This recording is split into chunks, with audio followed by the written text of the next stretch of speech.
You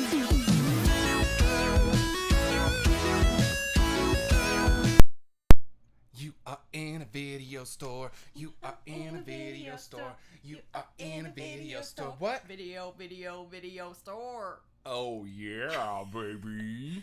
That was stupid. No, it was good and fun. And good, clean fun. Hey, everybody. Hello. What up, Pathos? Bork right at you, Bork. brother. Ow. Are you okay there? Sorry. Oh, no, you don't have to apologize. We got a new XLR cord for our mic, so now, you want to put those headphones on? I haven't checked it yet, actually. Oh, yeah. Kind of set up in a weird situation tonight. We're doing some editing. Check, 1, 2. How do I sound? Sounds good. Great, thank you. Hey, thanks for being here. It is now slightly after 7 p.m., and no matter where you are in a video store. I am one of your two clerks, Adam, Protextor. And I'm your other clerk, Stephanie Thoreson. And this is a digital online space to talk about movies for people who miss hanging out in real life around movies. That was awful, says Pathos. Well, Pathos, that's not very... I'm just joking. It was good, and we're going to do it more. And we're going to have more. Hey, if you're just joining us for the first time, this is a video store on the internet where we hang out and we talk about movies. We generally break the show down into 3 segments. The first is, what did you watch this week? Where we're going to ask you what you watched this week. We're going to tell you what we watched this week. And we're going to tell you what we thought about it. The second segment is new arrivals, things that we got this week that are new to us in the store, because this, while we are an independently run operation, and this is technically a private collection, it is a collection that has been created and curated with the idea of archival first and foremost in mind, so we order a lot of stuff to try and preserve as much on physical media as we can. And then finally, the third act of our show, as it were, will be Movie Club, where we all watch the same movie, and because we do it too much around the house and spend too much time around each other, where we all watch the same movie and we talk about it for Movie Club, much as you would with, say, a book club. And this week's movie was The Great Dictator. A what? A book club. So if you watched The Great Dictator, Charlie Chaplin, with us this week, we're going to talk about that a little later on. And feel free, as always, throughout the entire show, to pop into the chat, ask for say, I just watched this and I liked it. What would you recommend? Or say, oh, you watched that? I think you'd like this. It's a two-way street. Consider this a counter at a video store. You're cruising the aisles. Come talk to us. We are not going to be dicks. We are never going to judge you for having not seen something. We ask you don't do that to each other either. And we will never judge a movie that we haven't watched yet. That's basically we used to have like a list of rules, but I think it really boils down to don't judge people for... Don't be rude. Don't be rude. Don't be judgy. Don't be judgy. And don't have opinions on things you haven't seen. Yeah, we're here for the love of the art and love of movies, and we're not all going to like the same stuff, but we can hang out. Books are a myth. No, I've seen books. Books are the things that come inside... here, I've got one right here, because we got The Great Dictator here. Right. Books They come inside of the... Yeah, books come inside of movies, right? This is a book. I've seen them. Okay, look, we're a fan of books, all right? Yeah, we got a bookshelf right here out of view, right here. Also, this fake shelf, not a real shelf, took some of our viewers a while. Last week? Yes. Makes no sense. I also do have my prebiotic, yet again. It's a maybe. It's a maybe. Cool beans. Well, first of all, chat, hey, what did you watch this week? I watched the numbers of how many people are watching, which I shouldn't because I know it doesn't really matter. But I always think it's funny because we just lost a viewer the moment I said cool beans. And I'm like, that's fair. That is totally fair. Okay, cool. So we got some really cool unboxing to get to in the new arrival. I will say the number one, if you follow us on socials, that's another housekeeping thing I'll say real quick. Follow us on socials. You'll see a rotating sign right in front of me. That's got my social on Instagram, Stephanie's social on Instagram, and the stores, which is just at You Are In A Video Store. And if you want to play along with us, we're going to be doing some giveaways for winter. We always post what our movie club picks are. Cool pictures, cool shares. Follow us. Also, when I do a soft pitch, I'm just going to throw this out to Adam. He doesn't know this, but do a new mini segment or just a discussion in the chat. What's your Christmas wish list? And this could be real or imagined. Christmas wish list. Chris wish. Which? Chris Buffalo chicken sandwich. Which? I love that idea. We should get to that. And Pathos is already being generous, telling us something he watched this week. Awesome. T2. Yes.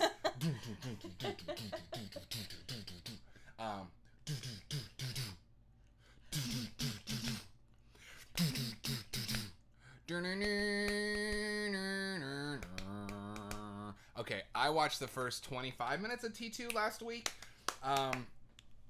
We talked about Terminator 2 because Stephanie was like, Adam keeps saying T2. Well, it was our word of the week last week. Our word of the week, the thing I've said around the house too much. Too much, yeah. Well, Pathos, that's a masterpiece. I don't know if I still think this, but there was a good 3 to 5 years of my life where I firmly regarded Terminator 2 Judgment Day as the best action movie I'd ever seen. I know it's still top 3, but I don't know. Maybe Mad Max Fury Road took that cake for me. I think that's a masterpiece, but T2 is one of my favorites. And Pathos said he watched the special edition version he'd never seen before. So here's a fun thing, Pathos. I'm curious, where did you watch that? Did you watch that on Tubi, on Prime, or did you have a disc? I'll just tell you, spoiler, the reason I ask is because I just learned this. I've been watching only the special edition of T2 for years. I'm really curious about the scenes that you hadn't seen that you're excited about. My favorite scene that is new in this... Have you seen the special edition of Terminator 2, the extended version? No. My favorite new scene in it is when they need to fix his chip, and Sarah wants to destroy the chip, and John has to stop her, and they go through that whole... that's my favorite thing that's added, but I mean, I love that movie so much. Out? The special edition? Mm-hmm. Whatever the first or second... You okay? What happened? I swallowed a sneeze. Oh, no. I've had very bad allergies, so if I make this face... Just sneeze. I didn't do it on purpose. I took a sip of my bubbly, and then the sneeze was in my nose, and then the bubbles and the sneeze kind of like... They had a meeting. They held a brief meeting in my nostril, and then I was like, and that's what happened. And that sounds great. The special edition of Terminator 2, I don't know. Here's my off the top of my head guess. I don't know. But I think the first or second DVD release of the movie, they included it. Because I know it never made it to VHS. But I remember back when the DVD came out, back in the day, probably like 15, 20 years ago by now, there was a very cool metal case edition of it, and I bought the metal case edition of it. And that's what I first knew to have, like, has a special edition with 25 minutes of extra footage never before seen. Mm-hmm. Now, here's the fun thing, and here's the reason I asked you if you watched it on disc or not. Okay, no, it's a live stream that plays 90s movies. Awesome. Free Willy. Nice. The reason I asked is because, excuse me, now my ear nasal things are ooey gooey. Ooey gooey. There we go. I had a meeting too. The reason I ask is because the special edition discs have a fun little Easter egg that I just learned about. I'm going to have to try this out. But if you put in the disc and you hover over the special edition, and on your remote you type in the date of Judgment Day, August 29th, 97, 08291997, it unlocks a special edition of the movie. That is the special edition plus a one extra scene and an alternate extra denouement ending scene. So I've never seen that. And original T2 on VHS in the basement. I do too. That's what I grew up watching. I grew up going to my grandparents' farm in the middle of nowhere, Iowa, and the two tapes they had were Ninja Turtles 2, Secret of the Ooze, and Terminator 2. I think last week on the show I talked about how much I truly wish that I could have had the experience of watching Terminator 1, thinking Arnold was still the bad guy in T2 and having the reveal happen, because that reveal is so great. I just dropped in the chat to say, hey, that's me, DJ Stephanie Michelle. Just in case nobody knows, if you see me saying hello. Saying hello. It's me. I think you talked about that last week. I did. Okay. Yeah, I did. I won't get too deep into it. No, I said that. Oh, I was not paying attention. I said this last week. Okay, Holdenbrook said he watched The Dictator Not the Great Dictator, but the Dictator. That's Sacha Baron Cohen. I saw that. I think I rented that when it came out, but that's years ago. I've seen it. The streaming services are pushing it right now. I think Hulu is pushing it because obviously Borat 2, and they're like, here's other SBC content for you. That's comedy content. Content. I'm contented. What did you think, Will? What did you think, Holden Walk? I haven't seen The Dictator in a while. I remember thinking parts of it were really funny, but his comedy is just... I'm just so addicted to seeing him as a comedian who's using real-life reactions and crossing that line, that it's hard to see him in a pure narrative, which that movie is. I don't think I've seen it. It was okay. I feel like I thought it was funnier a few years back. That's kind of what I think I would feel. Paylos watched Clueless. Wait, when you say I saw Clueless, do you mean like you watched it or like you saw Clueless for the first time? Or do you mean you just saw that it was on there? Clueless is one of my favorite 90s movies. Me too. We gotta make lists because I read this, there's a great piece online if you can find it. Look up Roger Ebert's Rules. Roger Ebert wrote this incredible list of rules for critics that is all about keeping you honest, keeping you kind-hearted, keeping you open to art. It's a really incredible read. And pretty much, I'm going to sound like a grumpy old man, but a reason that I have a lot of film criticism like muted online is because no one follows Ebert's rules. People are always buddying up with filmmakers on Twitter. It feels weird to me. One of his rules is never be friends with filmmakers. It feels weird. Anyway, my point is, Roger Ebert, one of his rules is if you refer to a movie as one of the best you've seen this year or one of the best movies you've ever seen, etc., you are obligated to include it on your year-end list. Don't throw around, what am I looking for? Superlatives, willy-nilly. Clueless and Face Off are T2, I think, are three 90s movies I've already called maybe top 10 for me from the 90s. But I know I'm excluding it's such a huge decade. I'm already excluding so much. Yes. And those are just American big Hollywood movies too. But Clueless is like such a great script. Oh, the script is amazing. Have you watched that behind the scenes with Amy Heckerling? I don't know. So you should watch it. It's on the Blu-ray. There's a really nice... I'm not usually a steelbook fan, but there's a really beautiful steelbook of Clueless that's printed to be Cher's iconic yellow plaid outfit. We should it, yeah, but not everyone's here every week. Well, tie-in. Tie-ins. If you watched. If you watched, you saw it. Well, there's a great special feature on there that isn't new, but it's an interview with Amy Heckerling throughout the process of writing it. And it's crazy how many iterations the script went through, and...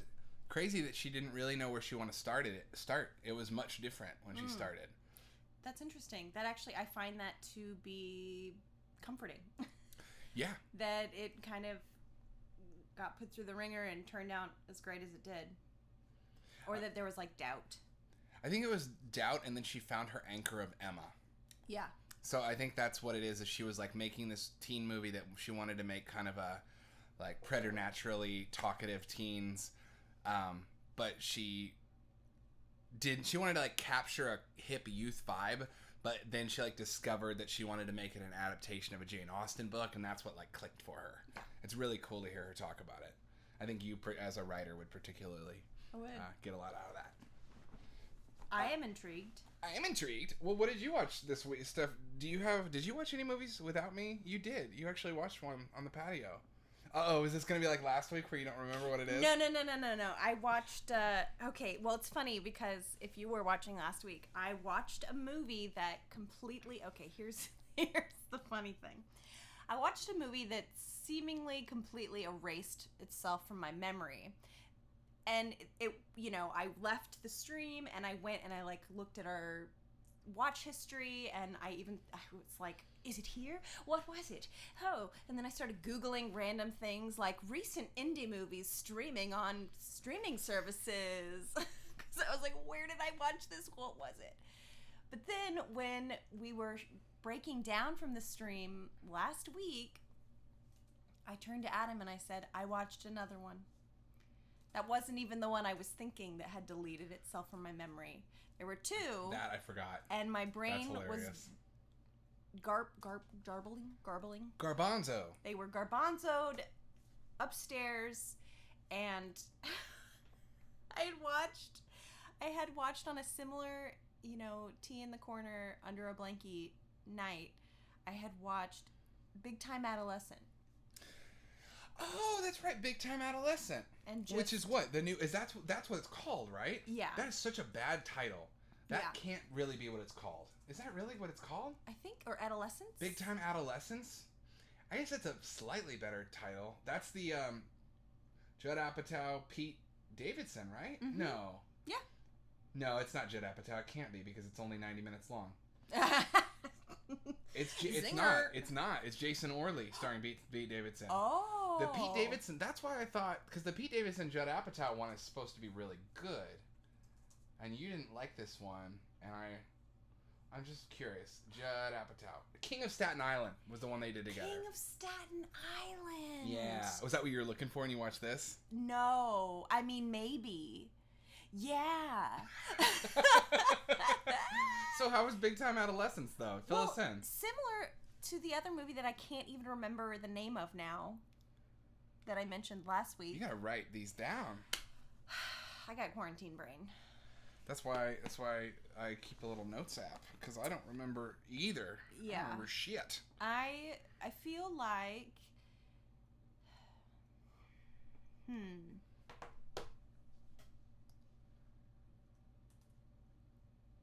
Is this you remembering it right now? Yeah, I'm trying... So I'm not trying to put you on blast. I'm just trying to...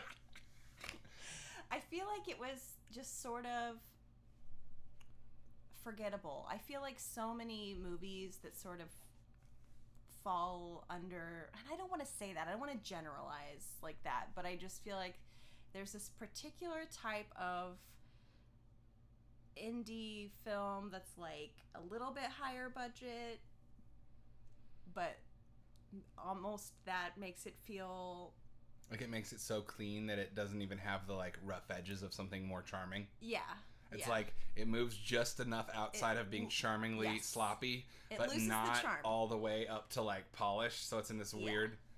It's like a 55-minute movie trying to decide if it's a short or a feature kind of identity crisis. I mean, I think you nailed it. That's really like how I felt about it. And also this movie kind of felt like, oh, they really wanted to feature Pete Davidson, but like felt like the script was written around wanting to feature him almost. Right.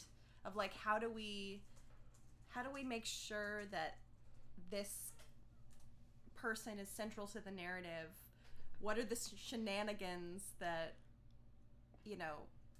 I don't know. Sorry, I just made myself laugh. 2 hours. Because it's not, because I ripped on the other one. I was like, that can't be Judd Apatow if it's 90 minutes. The Judd Apatow one is 2 hours and 20 minutes. As we all know, all good comedy should be. Yeah. He doesn't want to cut. He likes the improv, guys. I'm very curious. I would actually be very curious to know, because didn't these films come out the same year? I gotta open it back up again. No, they're actually 2 years apart. Or 1 year apart. So what came out first? The one you watched. King of Staten Island is a 2020 movie. Interesting. It came out in quarantine. See, I'm curious because it didn't get a theatrical release. Oh, they were making jokes about it on SNL. How Pete Davidson was supposed to be his first theatrical release. Got it. See, I'm just curious about how that timing, like with production, lined up, because it seems like, and I haven't seen King of Staten Island, and I don't even really know what it's about, but it just seems like somebody was like, we want to make a movie about Pete Davidson, and then Judd Apatow was like, hold on, I'll do it. I mean, I feel like it's maybe that. I don't know. I haven't seen either one, but I would also hazard a guess that Judd Apatow, if it's a Judd Apatow movie, that it's probably about a slacker stoner who meets a girl or friend he wants to be close to, and that person helps him put the childish things behind him, and there's a lot of improv. I mean, that's why I thought I really had it in my mind that Big Time Adolescence was the Judd Apatow movie. But I think that's because, okay, we've talked about this before, and we can get into the weeds on that if we want, but like back a few weeks ago, if you remember when we did our conversation on genre theory, specifically about 90s slasher movies and 90s genres, I briefly touched on this idea that auteurs, that is, directors or film, and there's a whole, if you believe in auteurs or if you don't. But if you do, go with us. Being that there's someone whose brand, we would call it a brand now, that what they do is so closely associated with who they are. If I tell you a Wes Anderson movie, you can probably imagine what that might look like. Yeah, like let's center a line here. And then hold on, let me just. And I would be turned to you like this to have and I would go lines. Or if it's a Christopher Nolan movie, my wife died, I need to sci-fi now. That's Chris Nolan's script. But, well, it is. No, I know. Anyway, I'm getting off track. Also, we're not clowning on these things. Oh, I'm absolutely clowning on Chris Nolan, but that's okay. I'm saying, like... Except for Tenet, because I haven't seen it. Okay. Okay. Here's what I was trying to say, though. Because I lost it, because I'm being stupid tonight. Director as auteur as genre. So, eventually, you can talk about an auteur as being their own genre, and that's where it gets weird, because, like, is a Wes Anderson movie a genre now? Does Wes Anderson make comedies, or does he make Wes Anderson movies? Does, you know, like, and Hitchcock's the best example. Does Hitchcock make thrillers, or does he make Hitchcock movies? And once you get into that, it gets messy in this idea of, like, auteur versus genre. And what my point is that the reason that it probably feels like, oh, Judd Apatow wanted to make the same movie, is that Judd Apatow is a genre now because of Freaks and Geeks' 40-year-old version of Knocked Up. He was so incredibly influential in the world of R-rated comedy filmmaking. I mean, remember when 40-year-old version came out? People said the R-rated comedy with a heart is back. Yeah. That's like, he is the genre, and so, like, if something else feels like a ripoff, it's probably because it's trying to rip him off. Yeah. That's a long-winded way to get to that. I'm just saying. No, I feel that, and again, like, that's why I'm curious about how the production timelines lined up. That might also be, just in terms of, like, Judd Apatow as genre, it might also be why you have this syndrome you're describing of so many things feeling kind of, like, coasty. And that's also, I think, just living in the present. Because when we look back at films, we typically, the ones we are, the most famous ones are the best. They last. And it's really hard to say, I'm going to go back in time to 1963 and I'm going to, you know, watch this, like, sex comedy. You know, how many of y'all saw Once Upon a Time in Hollywood? So the movie Sharon Tate is in that she goes and watches in a theater, you ever heard of that movie? That's a real movie. But it's just kind of a derpy comedy of its time that's okay. And, like, it's just not something we talk about. So we're living through that. We're living through all the derpy comedies of our time that are just okay. Yeah, and it's not to say that there aren't, like, good moments in nearly every film. You could really break it down beat for beat and say, like, I like what you did there. And also, hey, if you've made a movie, here is a medal. I'm going to get you a little eye. You have a little lash here I gotta get. Oh. I wish. Oh, it disappeared. Oh, God. Oh, no, I'm doomed. Is that his story? If you can't find it after you get it, you're doomed? I don't know. I just made it up in my anxiety I didn't know brain. That. Wow, you made that wholesome thing scary. That's what I'm good at. What was I saying? I don't know. Pathos. Oh, you were saying that you'd be interested in the production schedules. Right. What Pete Davidson was doing at that time. Also, Chris Nolan's scripts are wong. I also, Pathos is watching Mrs. Doubtfire right now. That's a very fun movie. So what is this stream, Pathos? Yeah, what's the stream? We should talk about Christopher Nolan sometime. I have a weird relationship with him as a fan because I grew up with his career. You know how there's certain musicians and stuff, certain musicians, filmmakers who you're lucky enough to see the beginning through. Sort of like how Eminem became popular when I was 13. And so I've always seen what he's doing from, you know, infancy to now. Chris Nolan is kind of the same way because when I was in college, or I should actually not college, when I was in junior high, I was really, when I was in junior high, Memento came out. I watched Memento. It blew my little mind and my little pea brain mind, and then I went and I found Following because Following got a release, and I loved Following. And then I went and I saw Insomnia in theaters, which was his third movie with Al Pacino and Robin Williams playing a villain. Back when Robin Williams was doing the villain thing, he did that 1 hour photo back to back. Yeah. And Death to Smoochie was around that time as well, and Robin Williams was like playing against type a lot. Sorry, I have a very tickly feeling in my nose. We've got some allergies going on in this house. And then what was Nolan's fourth movie? Did he go straight to Batman after Insomnia, or am I missing one? I'm gonna look it up real quick.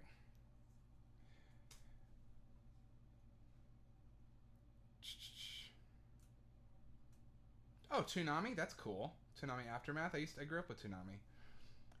Insomnia, and then Batman Begins. Yeah, he did. And then 3 years later, Batman Begins, which obviously was like, changed the whole game. Is pretty much why we're where we are now. You could argue is Spider-Man 2, X-Men 1, and Batman Begins are the reason we're where we are. Maybe we can do a superhero week. I don't know. Or is everyone tired of superheroes? I mean... Anyway, then The Prestige is like a masterpiece. I love The Prestige. And then I don't know. I feel like such a hipster. Like, I like his earlier work, but I don't want to be that way. I do think there's something to be said for getting total creative control. And I'm not sure total creative control suits Christopher Nolan. I think that he needs producers to rein him in. I think he needs his brother to help him with his scripts, to give them heart. And I think if you were to look up which scripts are co-written by Jonathan Nolan, you will find they're his best movies. Obviously, The Dark Knight kicks much ass. And then I think The Dark Knight was the last movie I really liked from him, which is so weird. I have not seen Interstellar or Dunkirk. Okay, Dunkirk I've heard is awesome, and I haven't seen it. Maybe we should put that. And so I'm not trying to talk. And Interstellar's been years, and I really liked it, but it's been a while. I didn't like Inception. I was pretty alone in that. I felt like such a grumpy old poop. I just didn't like Inception, y'all. I'm sorry. Drop your thoughts on Inception in the chat. Yeah, let us know. In the chat. I'm curious. Yeah, I think I'll tell you my beef with Inception. I'll make it quick. I think that Inception plays to me less like I'm being told a story and more like someone who's a huge fan of a nerdy property or an anime is describing the plot of it to me. Inception is like 85% exposition. And every time they want to do something, they talk about it and explain it. And it very much feels like Christopher Nolan had a big idea and he was worried people wouldn't get it, and the whole script is him explaining it instead of telling me a story. And I also think it's really funny that they're like, we're in a dream world. Imagine a little bigger. Here's a larger gun. I know. Yeah. That's true. Basically, I'm saying this. I want the script for Inception to go over to Lana Wachowski, and I want to give her $300 million to make it. Oh my gosh. That's what I want. Yeah. Also, if you haven't seen Paprika, I don't know if it's sitting over here or not. That's been on our list for a while. Yeah, Paprika is wonderful. Paprika is Satoshi Kon, who's an anime director, did Perfect Blue, which is, speaking of great films in the 90s, Perfect Blue usually comes up in best of the 90s lists, and I haven't seen that either. Paprika is a story about cops who go into dreams to plant ideas, and you can Google Inception Paprika and you read the whole drama back and forth, but basically it's hard because Paprika's like animated and full of color and beautiful. I don't know. You know how I feel? It's like when we watch Dune, David Lynch's Dune. We're like, it's so flawed, but it's so colorful. And we watch the trailer for the new Dune, and it's like Gray City. I don't know. It's like sepia. Holden didn't like Inception either. Well, and see, I'm not too alone. Thanks, Holden. And also to your point, and sort of what we've talked about, pathos is not saying like exactly, but it's how my brain works in dreams. So it was entirely what I expected, which is what we were saying about the gun. It's like, yeah, it really kind of it goes along with what everyone sort of knows, the way our brains when you're dreaming and your brain is pulling out the filing cabinet and going through all the files, which is what is happening. So it's rearranging and figuring out where to store what memories. That's what's happening when you're in your REM sleep. That's why the normal world just gets slightly distorted, or like a memory will pop in or be integrated into something that's going on in your real life, a location, a person, a trauma, or whatever it is. Freddy Krueger. And but saying, like, to Pathos's point and to your point combined, is that is part of the reason that, you know, seeing a Wachowski do it would be. I just love them. But it's also I mean, I just wanted to throw that in there. But it's also like, yeah, make it, why is it just a bigger gun? If suddenly you're in control. Because, well, and I think this is my essential criticism of Nolan, is that and first of all, I don't want to be, there's a weird part of me that, and I don't want to, there's a weird part of me where I don't want to be biased or prejudiced against neurotypicality. Is that a word? Neurotypicality? Is that a word? Neuroatypicality? If it's not, it makes sense to me. So I don't think that Christopher Nolan is neurotypical. I think that he I think that he kind of has some Aspergerian aspects to his art, and I don't want to wipe that away. I just don't know if it speaks to me. He loves order, he loves structure, and he just can't get away from certain semantic elements that to him define masculinity, define plot. Men in suits, typically who have lost a connection to an emotional reality, personified by a dead wife, 8 out of 9 times. I don't know why I said 8 out of 9 times. 9 out of 10 times. That then has to take on some sort of, has to basically decode a puzzle of what reality now is. They're all puzzles. They're all boxes that are very orderly. I think he has a very type A, maybe on the spectrum, way of thinking of things. I think there's a lot of value in that. I love that someone who looks at the world like that has millions of dollars to make movies with. I just don't know if they speak to me, and I think that the Wachowski, like, let's throw the bucket of paint at the canvas is more my style. I just don't think I like order as much as he does. And I think that's why when you're like, why don't you dream bigger? I'm like, I don't think he has a lot of imagination past his idea of puzzles. He doesn't have imagination for what someone's wearing. I don't think he could dream up much more than a suit. But he could dream up a puzzle box for you to solve, and that's what he wants to create. I'm very curious now to rewatch Inception, because I have only seen it all the way through when I saw it in theaters.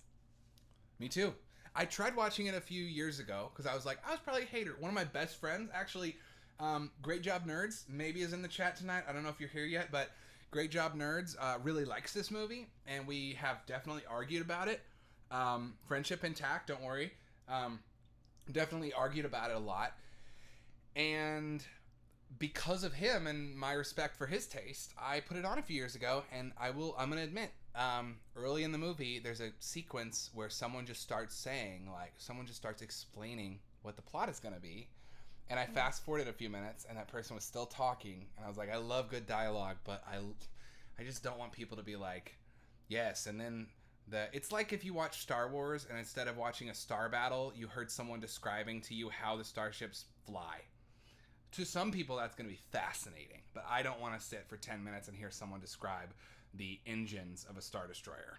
You know, I can do that with my friends. Later tonight. What are your thoughts on Existence versus Inception? Yo, Existence, it has been like I saw when I was 14 and haven't seen since. It's been 21 years since I've watched it. Might be my staff pick this week. Let's watch Existence this week. Might be my staff pick. Because I was just thinking, like, Existence, the first time I watched it, it's sort of, I mean, it's the core of the question of reality is the same.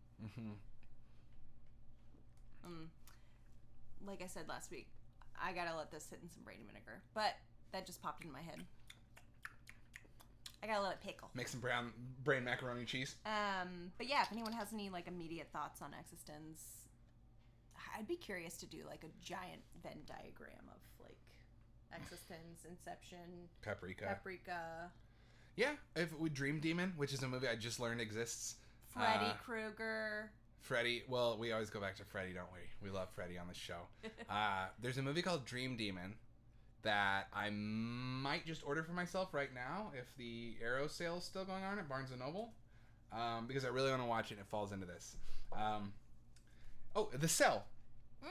Okay, so spoiler alert, I'm trying to, I'm not going to say the whole thing because if I say it, I won't do it, but I'm trying to write some more film stuff. I have some film writings, but I really want to turn the conversations we have on this show into something. And one thing that's been rattling around my brain since we did it is that talk about the 90s and the fear of losing yourself to technology. Existence is from the 90s. I feel like we should just dive back in. Lawnmower Man. We can get back into that. Brain Scan, which we never watched in October. I know. And The Cell, which I bought The Cell, spoiler alert on the new Arrivals section of the show, because it's from 2000 and it's about that. And I'm really curious about the 1990 to 2001 arc of moving from physicality to digital realm, especially as it mirrors the the film stock or digital video that is actually being created on. The Cell's really fun too. Thoreson Singh, and I never really watched other Thoreson movies, but I've heard they're great.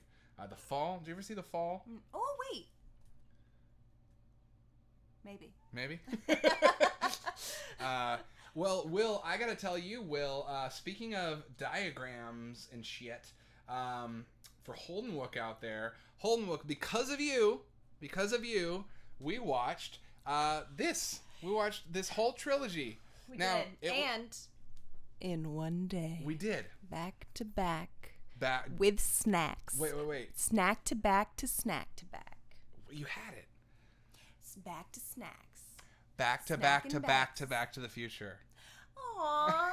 It was right there. Nice. No. So Will, the funny thing is we watched, it's actually, all three of these movies are on Netflix right now, so we watched them on Netflix because I ordered this. Here's a quick word to the wise, if you like to buy movies. I don't know if you like 4K. Personally, I could take or leave 4K. I don't really care. Blu-ray looks great to me. I don't really care about 4K. So, they just put out a Back to the Future trilogy 4K remastered box set. It's $40. It's everywhere. They're selling it to you. They're advertising it. Now, if you don't care about that, but you like Blu-ray, this is $20 on Amazon right now. It's all three of the originals on Blu-ray. Not 4K, but Blu-ray. But it also includes something the 4K doesn't, which is all 26 episodes of the animated series. So I recommend this. So I picked this up. I ordered it, and then it got here late, so we watched them on Netflix. But I got here like the day after we marathon. Yeah. But we did the whole thing. And speaking of Venn diagrams, oh, that's very, very good, Will. To quote Marty, I bet the shark still looks fake in 4K.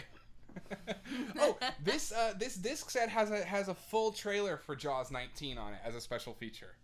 Oh, really? Yeah, isn't that fun? Oh, how fun. I just said that like a mom listening to a story from her kid. Oh, that's just wholesome. Oh, how fun. That's wholesome. That's good. Oh. Okay, so if we're still in the section, and by the way, we had a few new viewers, so we're back down. Okay, never mind. We're flowing with it tonight. We'll wait for a station ID until we get to the hour break. Why don't we just do that from now on? Okay. Station ID's in the hour. Okay. These were so fun. I, really quick, want to say the other thing I watched before we dive in, because all I watched this week was these. I did get almost all the way through Star Wars Episode 2, Attack of the Clones. Okay, it was my birthday on Friday. And this weekend, we just did birthday stuff, and one thing was marathoning Back to the Future. Really tidy marathon. It was a tidy marathon, and aside from that, it was a slow watch week, at least for me. For me, too. Yeah. And we'll get to partially why in a second here, too. We were watching The Fire a lot.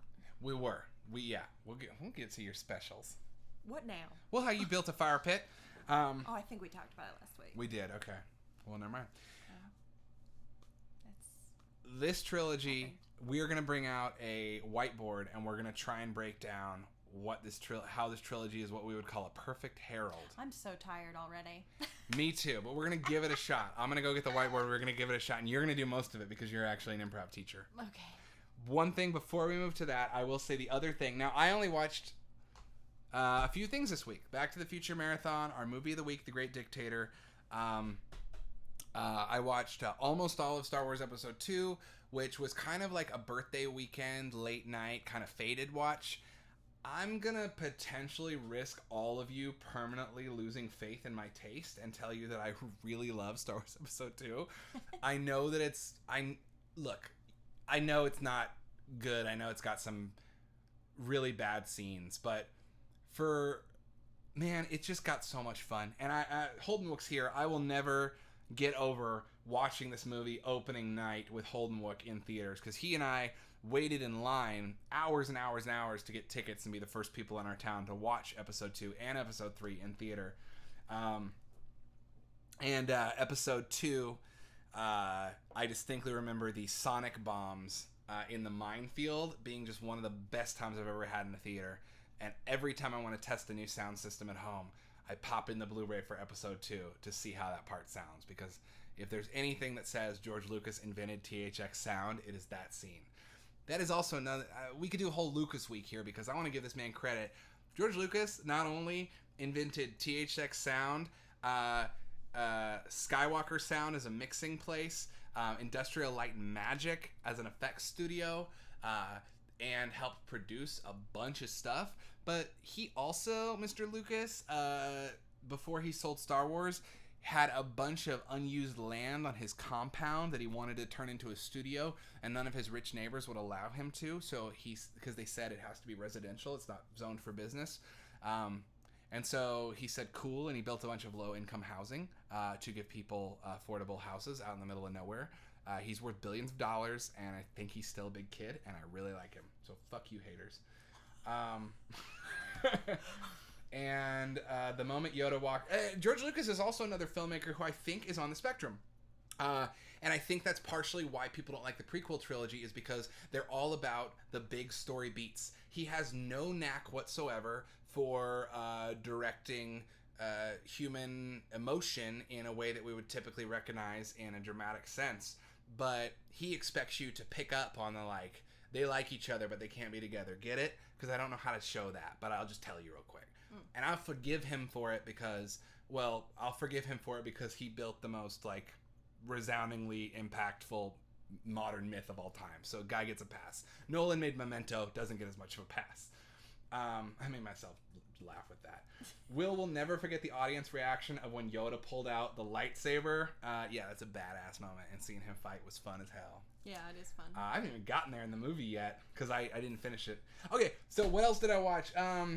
Pathos said exact same experience with episode 2 in theater, day 1, long lines, cosplayers, Sonic Minds scared and fascinated me. Hell yeah, they're awesome. Okay, what did I watch? This is a great company. They're called Flicker Alley. They put out beautiful restorations of mostly silent or forgotten films. This is a disc from them I got a few months ago called American Avant-Garde Experimental Film, 1920 through 1970. If you know me, you know I really like experimental shorts, and I love archival weird shit. So I watched a 30-minute movie in here, one of the longer pieces that's in here, called Lot in Saddam, which is an adaptation of the Bible story of Lot in Saddam. And quick recap: Sodom and Gomorrah. Lot is the guy. The angels tell him he can leave before the city's destroyed. His wife turns around and looks back. She's turned into a pillar of salt. Probably all heard it through cultural osmosis or Sunday school. This, I honestly have written a note for myself that if I ever direct a dream sequence or something, go back and watch this again, because it's not narratively straightforward at all. It's all like dreamy, and like the angels are so... I'm going to steal this. The way that he represents the angels is it was two filmmakers. What they did was they filmed the angels on multiple planes of film, so that as they walk, they have like film like they have ghost versions of themselves that walk with in perfect harmony. It feels very unreal. Yeah. And the way they turn Lot's wife into salt in the end is really cool too. Anyway, I felt it really... if you're a visual artist, if you're a filmmaker, I would really recommend Lot in Saddam, 1933. You'll probably, modern music videos could learn a lot from this. It was exciting, and I'll say this a million times forever and ever, but never think that because something's old means it's boring or not modern. In fact, as we were talking earlier, sometimes the most boring things are the new things. And sometimes the old things stuck around and are remembered and put on a disc 90 years later because they whip much ass. Cool. Let me see. Hi, my name is Lot in Saddam, and I whip much ass.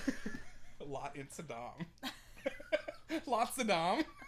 Hi, my name's Lot Saddam. Okay. And I whip much ass. I whip much ass. Okay, Back to the Future. BTTF. I'm going to go feed the babies. I'm going to go bark to the future real quick and feed the dog and the cat. Sorry that I called them babies in front of everyone. Stephanie's going to run the stream, and you're going to love it, and I'm going to come back with a whiteboard. Okay. Should I just... Well, we can just talk about Well, it. Pathos asked perfect herald, like brr, brr, brr, or perfect herald. One is a portent, the other is a guy who works in accounting. It is herald, like the male name. Do you want to explain it to them? Yeah. All right, I'll go get the whiteboard. Yeah, go get the whiteboard. By the way, Stephanie is an improv coach who teaches the herald, and the herald is a very technical form of improv, so you're about to get some free game that you might have to pay like $100 for otherwise. So. Oh, wow, that's a lot of pressure. Well, first of all, I haven't taught the herald in about a year, so I'm a little rusty, but I will try to break it down. And if anybody in the chat has done improv or is familiar with the herald, feel free to say that's wrong or that's interesting. Okay, so basically the herald is sort of like the pillar of long form improv, short form being something more like Whose Line, and long form being more narrative, having different formats that you adhere to. So with the herald, it's essentially a show that you might see at like UCB, or not UCB. Well, I guess they do it at UCB. Yeah, UCB.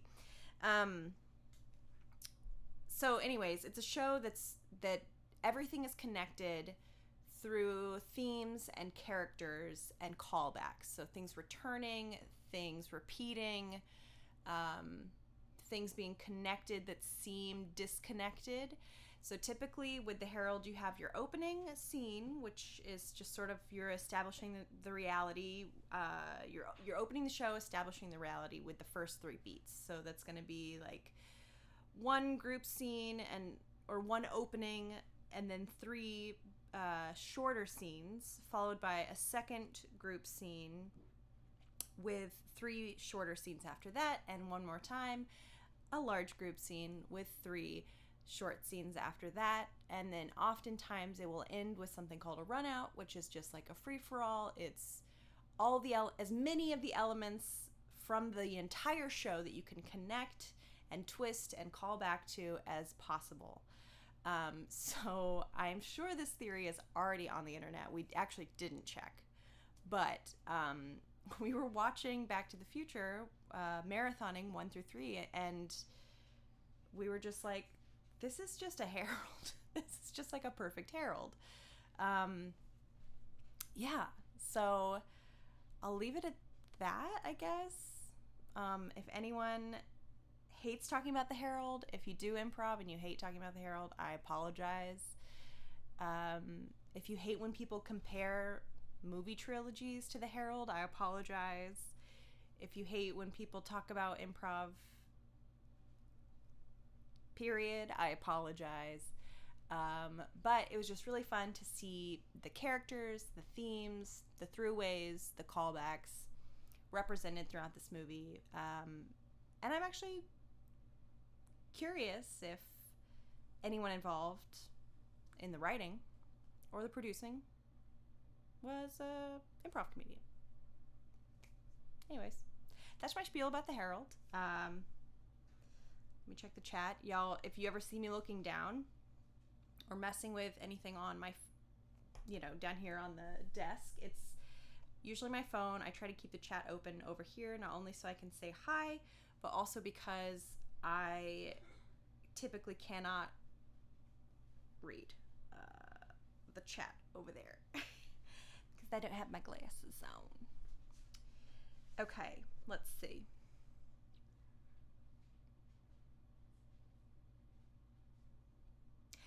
Pathos, being a DM is doing improv. Doing Dungeons and Dragons, doing D&D, anything is improv. I love that you said that. I think it's great.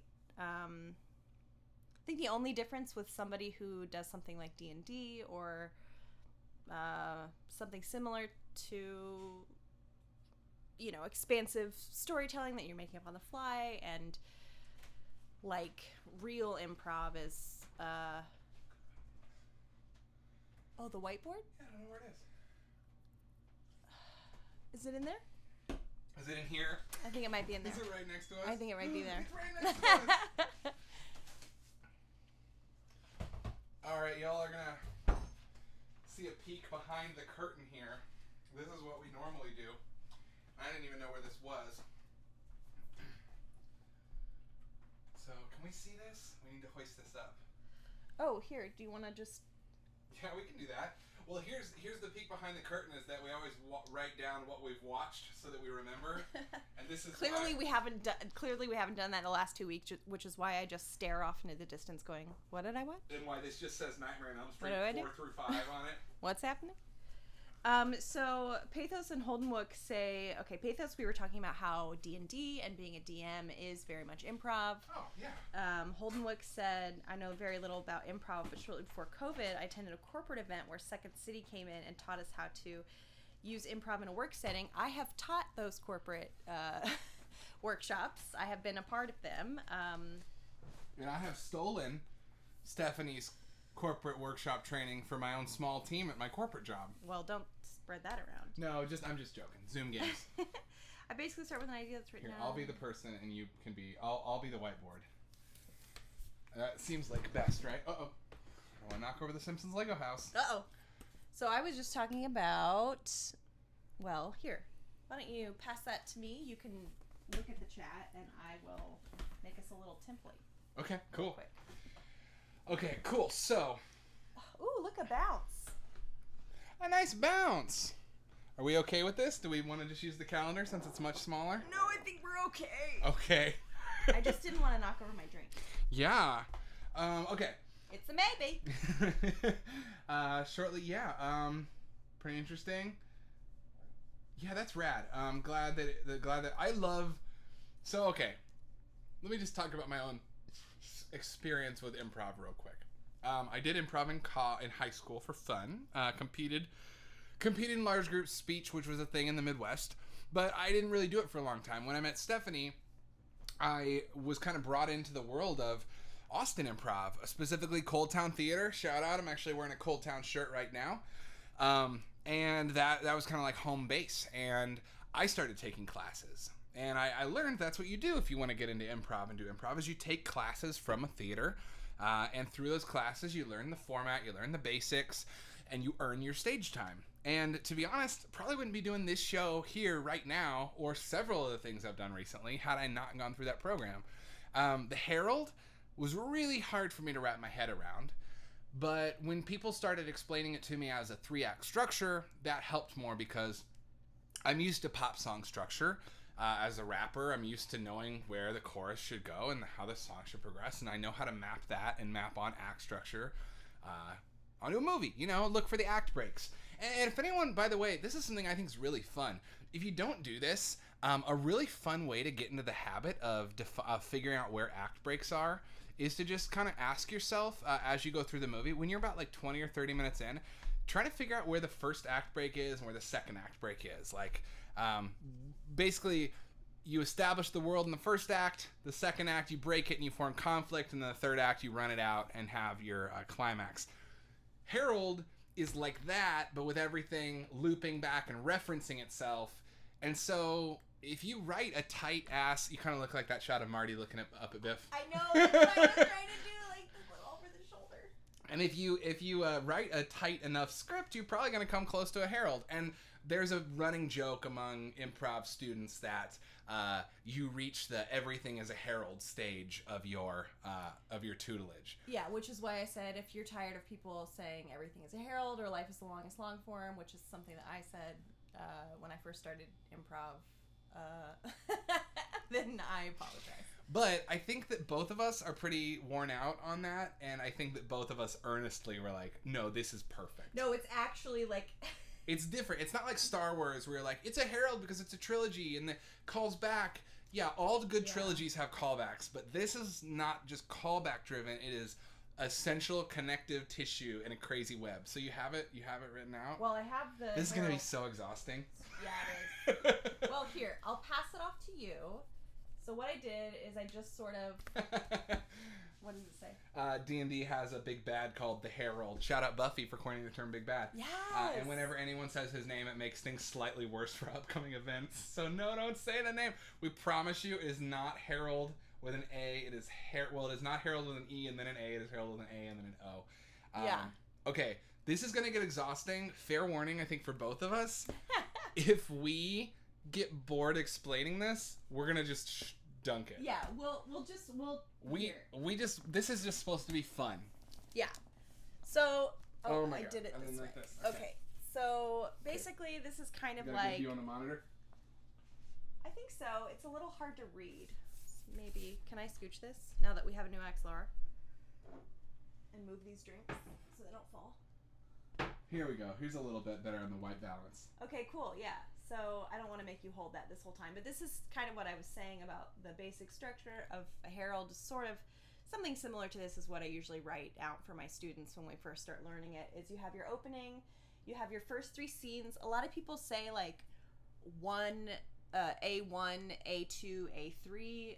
You can say that, or you can say 1A, 1B, 1C. It's just saying that each of these sub-scenes are going to be connected in some way. For example, 1A, 1B, and 1C would all be connected. 1B, 2A, 2B, 2C would all be connected in some way, whether that's thematically or through a callback to a character. Again, let's break it down with simple examples like waking up in bed from a dream. Yeah. The manure truck. Yeah. I think those are good beat 1, 2, 3 beats, right? Yeah, I think so. Well, so basically, the first beats, you're kind of establishing the world. Where are we? What's happening? Who's here? The second beats, you're kind of expanding that world. You're adding on to what we already know to be true. And then the third beats, you are kind of connecting all the dots, leading to the final run out, which is where you just play, go crazy, and the connections can mean something or cannot. They don't really matter. So can we pause on the final run out part though? Because Yeah. I feel like that's important.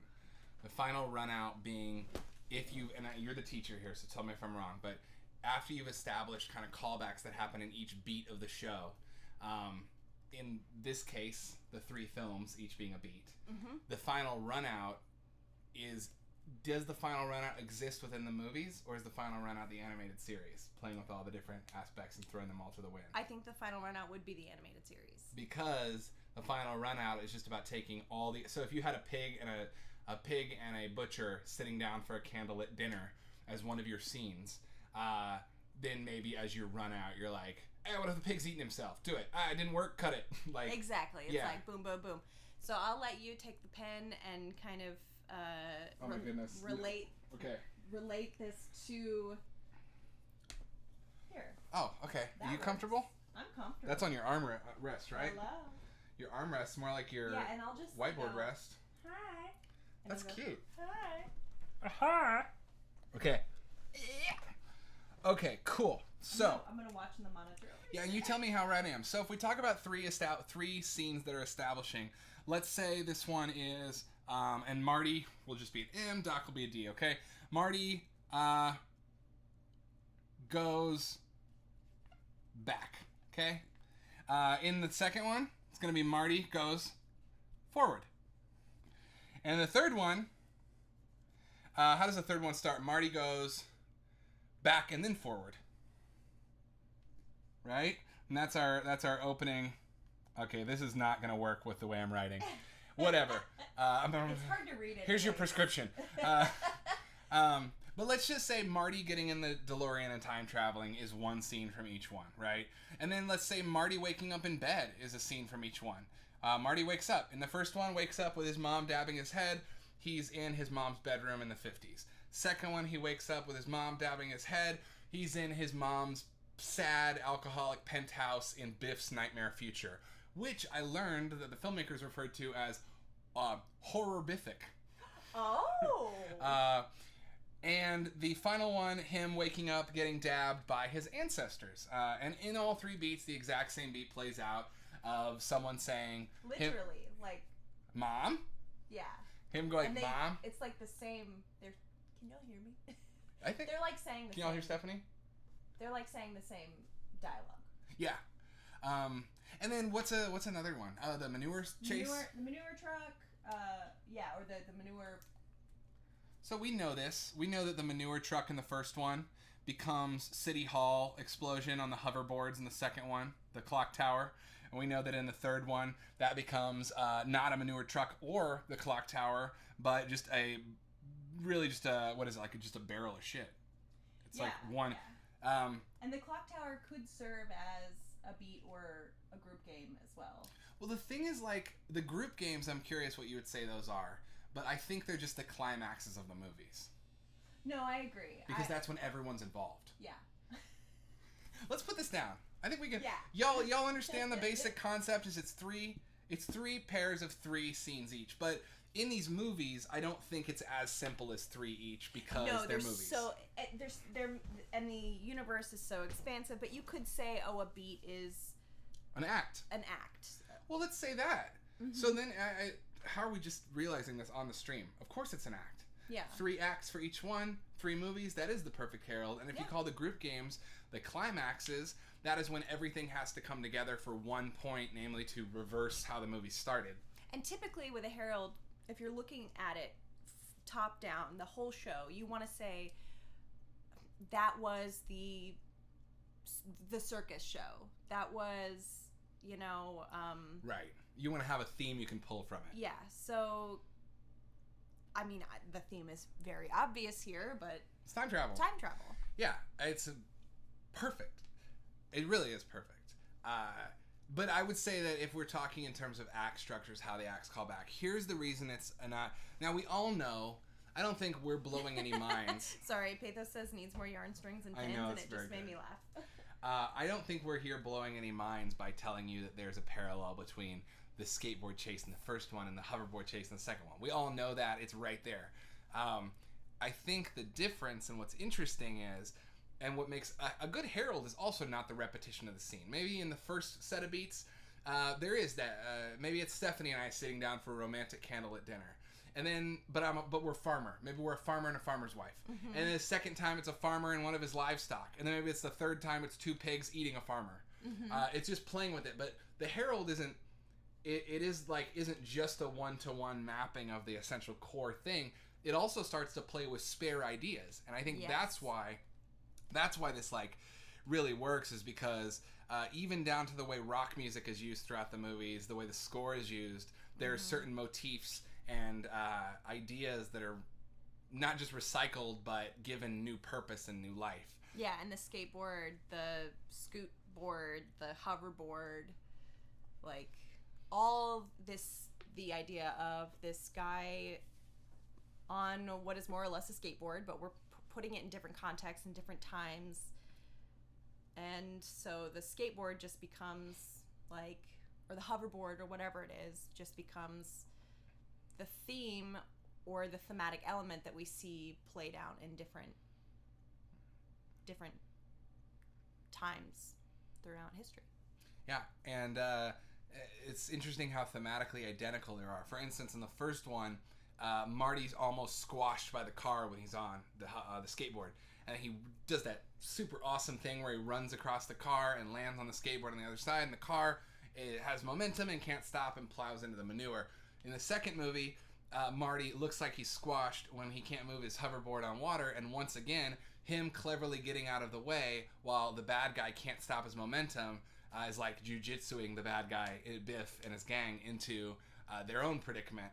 And really, I mean, that's also brilliant because it speaks to what the character's strengths are. Yeah, and you could also kind of break this down as if you were to wanting to in a nerdy improv way break this down into actual heralds, you could have the Marty show, the Biff show, the Doc show, and see the beats of their personal journeys. Mm-hmm. Whereas we're kind of looking at it as a top down, this is the trilogy, but you could have what happens to Biff, what characters do we see Biff embodying in different versions of himself. You could do it based on character. There's just so many different iterations. Yeah. And I think one thing that maybe we might be losing here is that it's not just rhyming. It's not just doing the thing where you rhyme and you have a similar scene with different people, like the hoverboard. That's a rhyme. It's more than that. It's introducing new things and playing with them. Yeah. The first movie, very self-contained. It was originally designed to be a standalone movie. I don't know if you ever watched it on VHS. If you did, you might remember it saying "to be continued" at the end, but that was added by the studio Zemeckis wanted it to stand alone. So when you come into the second movie, you introduce new ideas. The second movie introduces the idea that Marty has a problem with being called a chicken. And that will then reverberate as a new arc that will last until the end of the third movie. The third movie introduces the concept of Doc being into trains, which then we play with, and introduces the concept of Clara as a character, Jennifer as a character. We redo scenes, whereas we might have a romance. We have a romance between Doc and Clara at a dance with Marty as the parental figure. Yeah. And then just to kind of, I mean, it was hard to read on here, but if you're breaking it down in the ways that you would teaching Harold or learning about the Herald, the first beats are you're establishing the world, the who, what, where, when, why, how, whatever. The second beats, you're not only expanding that world, but you're exploring that world. Then the third beats, you're expanding that world, continuing to explore it while also connecting all of the dots. And the third one, I think this is also a reason that people often don't like the third movies in trilogies, is because they do have to connect all the dots. You end up with that Lord of the Rings syndrome of so many endings or a cheesiness, but it's because they're trying to pull everything together. I think Back to the Future 3, no one liked this movie, apparently, when it came out. I guess because it's, like, corny and takes place in the Old West, but I think it does this wonderfully. And to your point, Stephanie, about exploring the world, what 2 is kind of structurally a mess. 2 is 2 different movies. 2 is a movie about the future, and then it's a movie about going back and coexisting in the past. It's funny you say that, because while we were watching it, because we watched them back to back to back in one day, in the middle of 2, I was like, are we watching 1 or 2? Which movie are we on? Like, I had this moment where I, like, disassociated from where we were in the trilogy. That's because 2 and 3 were written together and produced together, so they kind of throw the rules of act structure out the window for 2 and then come back to it for 3 to give you that tidy ending. But there's a real, like, interesting thing where you really have 2 short films. Like, you have 2 hour-long movies, really, in 2. You have the future and then the past. And if you talk about exploring the world, that's exploring the world. Oh, another thing 2 introduces that doesn't pay off until 3, Fistful of Dollars. Clint Eastwood. Yeah. Like, with the bulletproof. Yeah, I think that's... The multiple beats of bulletproof vests. Yes, which is also a callback to the first one, but it doesn't... With Doc. Yeah, but it doesn't feel like a callback because Doc is prepared. Connected. Yeah, it's all connected. And the future is what you make it, Marty. I like 3 a lot as well. And I don't know if I'd ever watch these movies not all in a row. I feel like once you start the first one, you have to finish them. I kind of would agree with that. I feel like, yeah. It's only a 5.5 hour marathon, which ain't bad for movie trilogy. We almost did Matrix instead, and that was going to clock in at 9 hours, so, by comparison. Total sidebar, reading recently that the screenwriter Bob Gale based We part talked 2 about on... this. Yes. Yes, absolutely. He is based on Donald Trump. The thing we were like, Biff's based on Donald Trump in this movie, but Biff is so much smarter than Donald Trump is. I know. Biff is like, well, we discussed that he became smarter. Yeah. So because of his old self. Because of his old self. Teaching him. Yeah.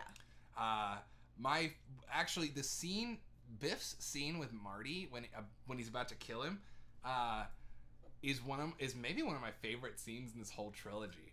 I love Biff's choice, his acting choice of when Marty knows the date of the dance, and Biff goes, "You know your history, well done," and like congratulates him man to man. It's the only time we ever see Biff not power tripping, not having to have a power differential.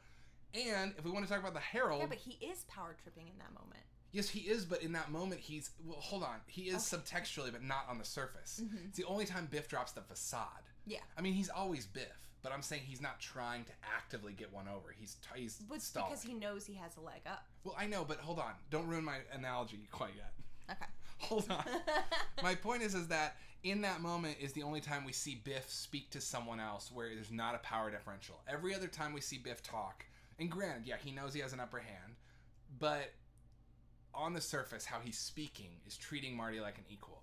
Every other time, he's either let me put on another wax coat for you, or he's the bully. Okay, sorry, I lost my train of thought. It's my fault. It is your fault, Stephanie. Thank you for owning up to that. Sorry, I said something. I'm joking. I'm just gonna hold really awkwardly live TV style. Okay. Oh, it's the halfway point. It's the halfway point for the movie. And what better point for if we're getting back to improv basics? One of the things in improv that you can give a scene flavor through doing is a power differential, power dynamic.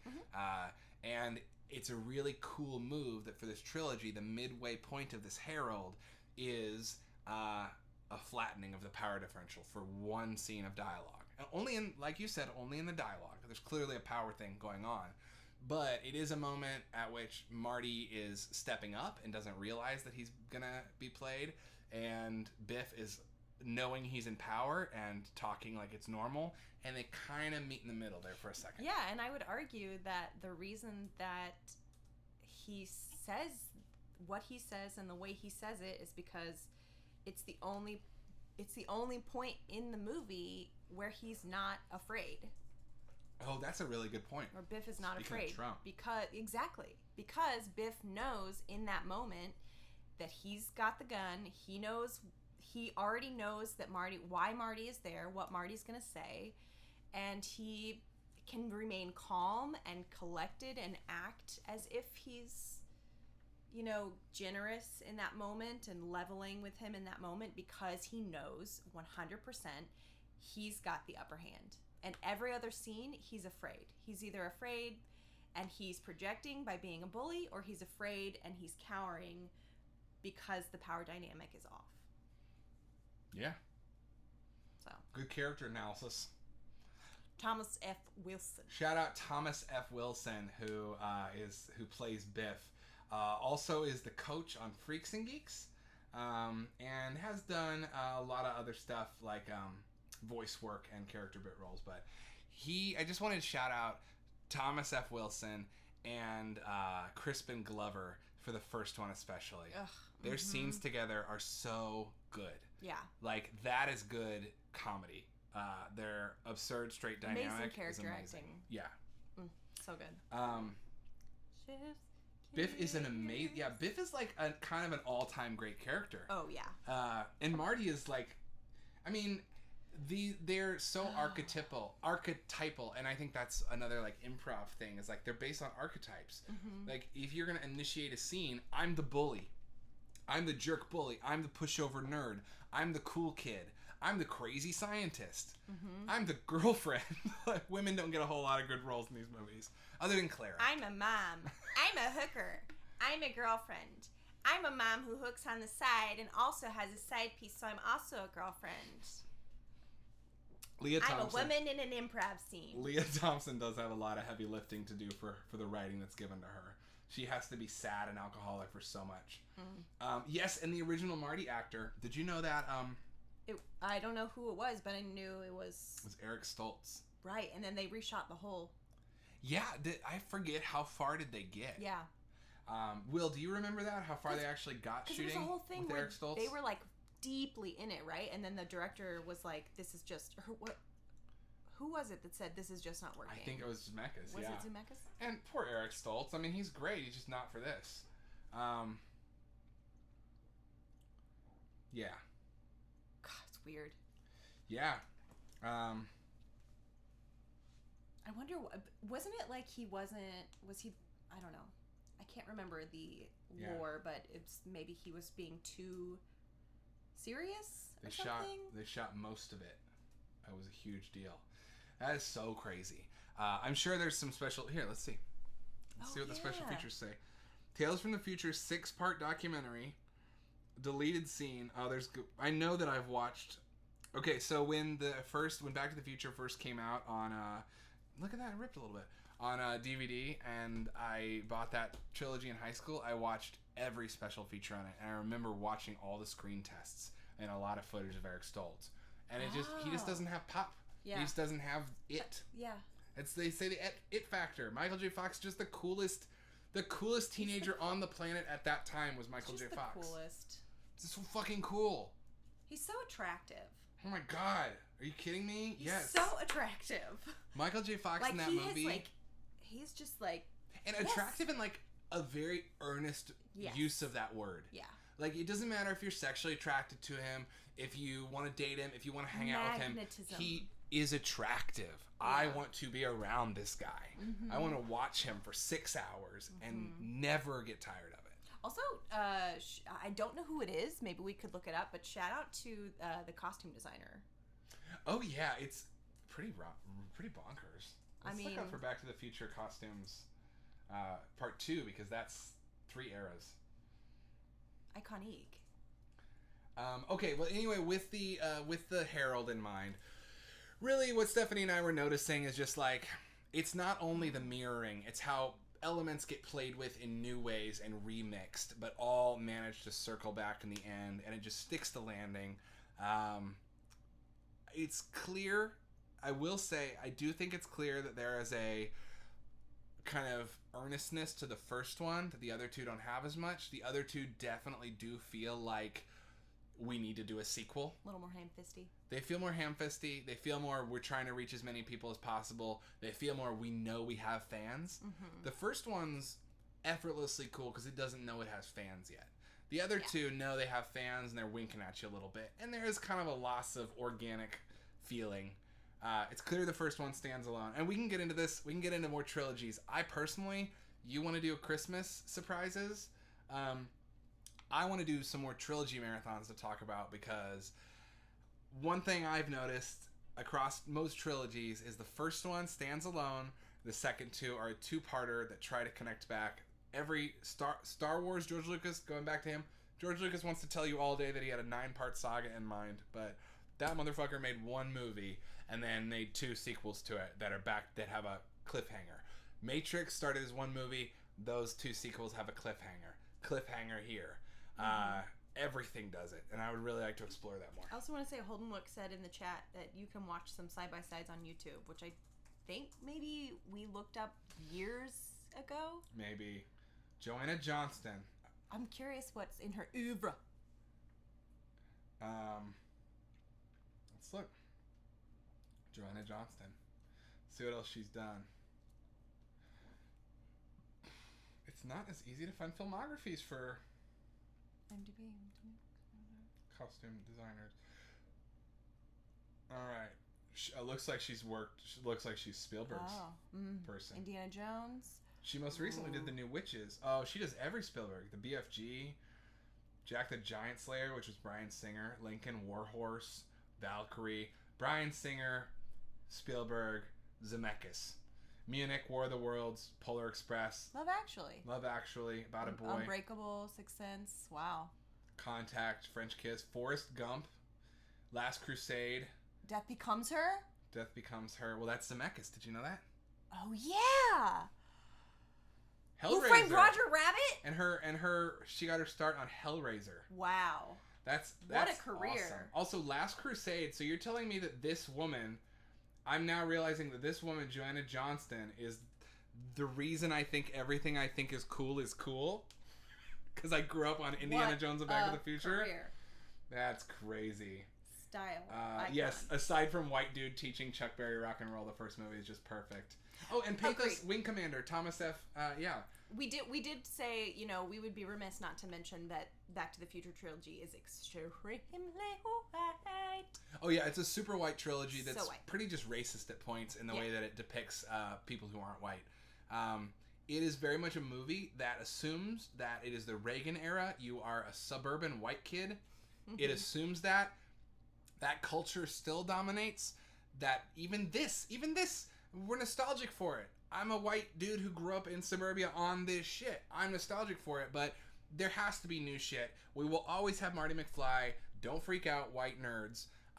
We need more characters who are not white, and who don't, movies that don't assume that we all live the same experience.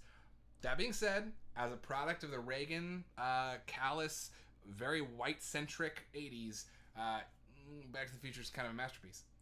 But also on the Reagan era 80s white thing that we were talking about, you told me a bit of trivia that I did not know, which is that they were a little remiss about the ending of the first one. Yeah. Having it be surrounded by that sort of like desire for excess and acquiring stuff. We noticed it's the Spielberg syndrome. It's the Lucas syndrome. It's the like, oh, I found my heart later in age. I'm in my 30s now, and now I'm sappy.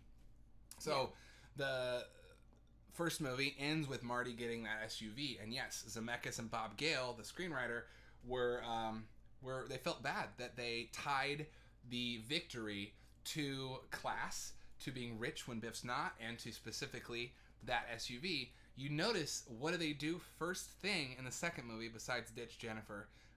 What's the first thing they do is they introduce you to this idea that now, instead of running on now plutonium, terrorism, Middle East, Iran-Contra, Reagan, money, instead of running on plutonium, now we're environmentally friendly. Now we use compost to run this thing. Mm-hmm. So literally the first thing that they establish. And then what is the point of the first movie is that you can, if you fix the flaws, your parents will be upper middle class and you'll have a great life and get everything you want. They undo that and then they make it just be good and create your own future. And that's where they ultimately go. You can see them backpedaling in their way. Yeah. Speaking of Chuck Berry, I tried to look at it this time. I tried to tell myself, how forgiving can I be of this moment in this movie, knowing it's coming? Mm-hmm. And what I tried to tell myself was that every other thing in these movies operates on time travel paradoxes that if you talk about, they fall apart. Mm-hmm. Like Biff being wise because the old version of himself gave him the almanac, but why did the old version of himself be wise if he hadn't had that experience? Why? Because time travel makes no sense. Don't think about it. So the Chuck Berry thing, does that really mean that Marty invented it, or did Marty hear it from Chuck Berry, who invented it, and then exactly that's the one thing that's could be interpreted as genuinely cyclical. That's why I don't hold it against it too much, because it's like this moment in history is Chuck Berry, but it's also what Chuck Berry's music meant to people. I don't. It's time travel logic. It's time travel logic. Anyway, that's my slight get out of jail free for that moment, but it still doesn't read super pretty. And they also still have, blatantly racist. Yeah, moments. I mean, even after the Biff's nerds, what's it, Biff's gang, Biff's nerds. Even after they use a racial slur in the first movie, and the guys who get out of the car, they're all smoking weed. I mean, we're leaning into that, like black musicians in the 50s are smoking weed. Mm-hmm. They're also Goldie Wilson, being called Goldie because he has a gold tooth. Like, even the character who's like, look, our mayor's black, is like, yeah, but he's named Goldie because he has a gold tooth, and he's not super, like, anyway, it's the movie very much assumes that baseline normal existence is a white suburban existence. We were also, one of the things we talked about for this stream in particular was, I forget how we had phrased. Oh, yeah. I'm sorry. Go on. No. If you can jump by all means, jump in. Well, Will just had a really good point that I totally forgot. Oh. Is that to depict Marty's neighborhood as being run down, they've replaced their black family living in his house. Yes. Oh, but, yes, that's super fucked up. But I'm going to try and stop using the word problematic and start using the words fucked up more. But one thing that's fun about it is Michael Jackson is another element of that herald. Oh, right. Because Michael Jackson's referenced in the first one. In the second one, that kid has MJ stuff all over her room. Mm-hmm. And then he moonwalks in the bar, in the saloon. There you go, yeah. Sorry, I didn't mean to stick the landing on that one for you. No, it's okay. Thanks for taking it. Thanks for the alley-oop. Sorry. Pass. What was your point? And I also don't want to get too in the weeds talking about how this movie parts don't age well, because the fact is nothing ages well. That is what I was going to say, because we were saying that we established a while back, and I got a conversation happening in my nose right now. Let me just help you. We had discussed a while back that, like, one of our kind of tenets for this stream would be, like, discussing movies in their context while also viewing them with a timely, modern, feminist, whatever angle, whatever way you want to look, left, right, center at a film, but also contextualize them. I think, yeah, we have Back to the Future is a great example because Yeah, exactly. Back to the Future, we must look at, just like the characters do, we must look at it from the context, someone want to do it, of 1985, but also 2015 at the same time, 2020. But we have that opportunity with everything we watch, to watch it as an audience would have in the year it was released, which I think we owe all art. But then you can't tell yourself to not exist where you do either, to think about it, or else art would never go anywhere. We'd mummify everything and never learn. So you have to talk about it as 2020, but yeah, I think we can all accept that there's some, that there's a lot of racism in some of our favorite movies, especially Spielberg shit from the 80s. And I mean, we're not even Spielberg, and Asian representation is a whole other thing, because this movie references Chinese people a few times as a punchline in the third one in the Wild West, but Spielberg is almost worse when he does include Asian characters because he can't seem to do so without making them super exoticized, kind of like Ducky and John Hughes. It's just like, this sucks. This part of the movie sucks, dude. And I'm sure, anyway, whatever. We're getting into the weeds. Parts of our favorite things suck. The end. I'm sorry for ranting. Well, that was a fun talk about Back to the Future. It was. I think we're almost ready for new arrivals, unless anyone hasn't dropped in the chat what they watched this week. Yeah. Should we do a station ID and then... Yes, and other trilogies you enjoyed. Naked Gun trilogy. Those are all on Netflix. I actually just watched the first one. I'm going to take you up on that. Watch 2 and 3. So many trilogies I enjoy. One I will say that I think is slept on. And it's funny, I call it slept on. It made millions and millions and millions of dollars. It's very famous. But I think the Pirates of the Caribbean trilogy, and I'm not talking about 4. I'm not talking about 5. Those movies are not good. 1 through 3, I feel like, are trying to do something insane that I will always respect them for. And their scripts are nuts. Try to tell me what the plot of Pirates of the Caribbean 2 and 3 are. You can't. You can't do it, man. You can't. Someone held a gun to my head and was like, what's the plot of the Pirates of the Caribbean trilogy? I'd be like, it's about the modern age and the death of the mythical. It's the best ride at Disneyland. Okay. Yeah, Station ID. Want to take this one? Sure. Hi. Well, if you're just joining us, you are in a video store. No matter where you are in a video store. This is a place where we like to discuss and celebrate all types of movies. Films. I am one of your clerks, Stephanie Thoreson. I am your other clerk, Adam Protextor. And this is a very This is a very interactive show. We encourage you to pop into the chat.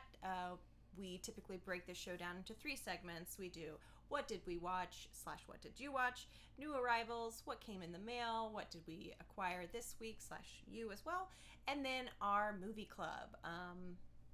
What else? This is a no judgment zone like Planet Fitness or whatever. This is no judgment zone. Or Orange Theory. It's a no judgment zone. Don't have opinions on something you haven't seen. And don't be rude. And you know what we forgot to do at the top of the show is you're watching UltraLoop. Oh, right. This is a Twitch channel that you can see a lot of awesome stuff on.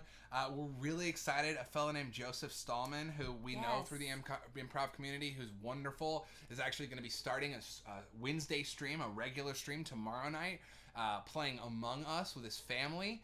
It's called Humans for Aliens. Yes, and their family is just a delight, a joy, hilarious and sweet. Hilarious and sweet and delicious to eat. But programming, we're going to try and get up to programming all nights of the week. Alon Rachowski, who some of y'all may know as Bluefire132, has been doing a lot of streaming, including, and here's the segue, to new arrivals, including Crash Bandicoot 4 recently. And so, subscribe. If you're able to, you get a free subscription through Prime, so hook it up if you got that, because you help us out with those numbers. If you enjoy the stream, share, and follow us on socials. You can follow You Are In a Video Store on Instagram, which is kind of our hub when we're not live, to let you know what we're watching. And one other thought, speaking of movies that didn't age well, or aspects of things that didn't age well, Sorry, you just look cute, and I touched your knee inappropriately while we're being professionals. Where we're dating. One of the things. Where we're dating. We're dating. Oh, yeah. Lately, Alon's been busting through Hollow Knight, which is so awesome. Yeah, I've been watching that as well. One thing that did age fun. It's funny because I was like in the midst of being like, you gotta hold things responsible for their problematic or fucked up aspects while also seeing them as an audience, whatever at the time. But that's not to say that we don't see things in our time that we say that's fucked up. Mm-hmm. And I would hate for someone in the future to look back and think, oh, people in 2020 were just there. Mm-hmm. And to that note, something about Back to the Future, that shit was always racist. It was always fucked up. And the reason that I'm thinking of this more is because our movie club pick this week, The Great Dictator, has a speech in it that is still progressive and wonderful and didn't like aged perfectly, and it's 80 years old. So maybe, Back to the Future for being, 30 years old. Well, Great Dictator had 50 years on you, bro, and it still managed to come out a little more thoughtful. So, Anyway, they're different movies. This is where we get into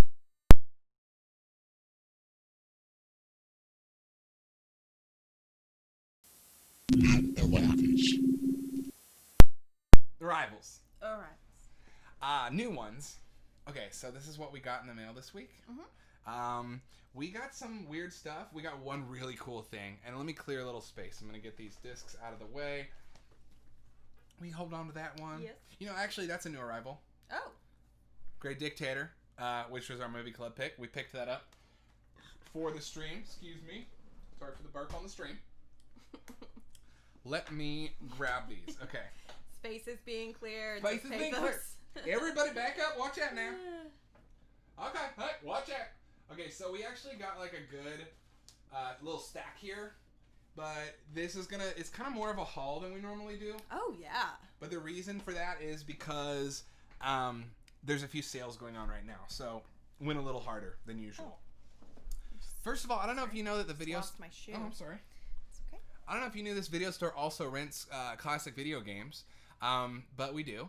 This is one called Wizards and Warriors that I have seen in the bargain area at our local video game store, Game Over Video Games, so long. And the reason I have this is because I bought something else from them recently that came with a free game, and a free game under $8, and this was $8, so I picked it up. It was free.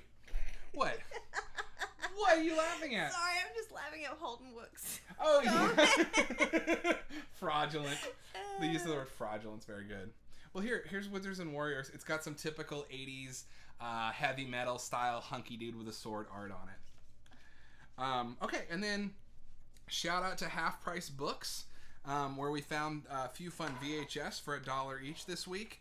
First of all, do you want to talk about this one since I think it's your favorite movie? Oh, sure. Well, this was an early Christmas gift for Stephanie. Yeah, and this is this was just like the movie that got me through my young life. I've seen this movie so many times. It was like my... What movie is it? Sister Act 2. Oh, sorry. It's so white.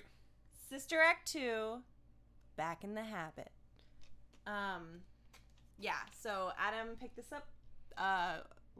We were talking about last week, I kind of rigged up something in the backyard by the fire pit in the little porch area that I built out so that when we have the lights strung, we can plug in the tube TV out there to watch scary movies or any kind of movie or play records or whatever. So yeah, it's fun to have this on VHS if I want to do like a fun little night, build a fire, watch Sister Act 2. I love this movie. I love Whoopi Goldberg. If you haven't seen it, just please watch it. Film debut of one Miss Lauryn Hill. Uh-huh. Amazing. And that's also the reason that I got very into Miseducation of Lauryn Hill. I love that this led you there. It did. That's so cool. Because of her singing in the little chapel when they do I sing because I'm happy and I sing because I'm free.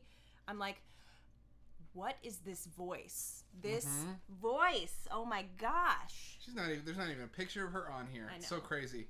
Well, I also thought VHS was how you originally experienced this a million times. So you'd probably enjoy watching it that way. It's true. Got a copyright on this tape of 2? There's no date. Oh, it's because it's Buena Vista.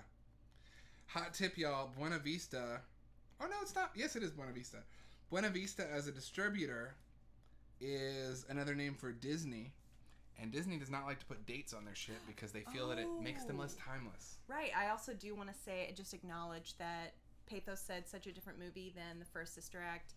I would say, yes, it is very different. But that'd be a fun one to watch back to back and talk about the similarities. I'm kind of kicking myself because I feel like maybe they had Sister Act 1 there too and I should have gotten it. Maybe we'll go back. Ooh, okay. Well, here's something I found. I'm just going to read this. The propaganda series from MPI Home Video is an attempt to show a greater truth about men and nations by revealing the lies we tell ourselves.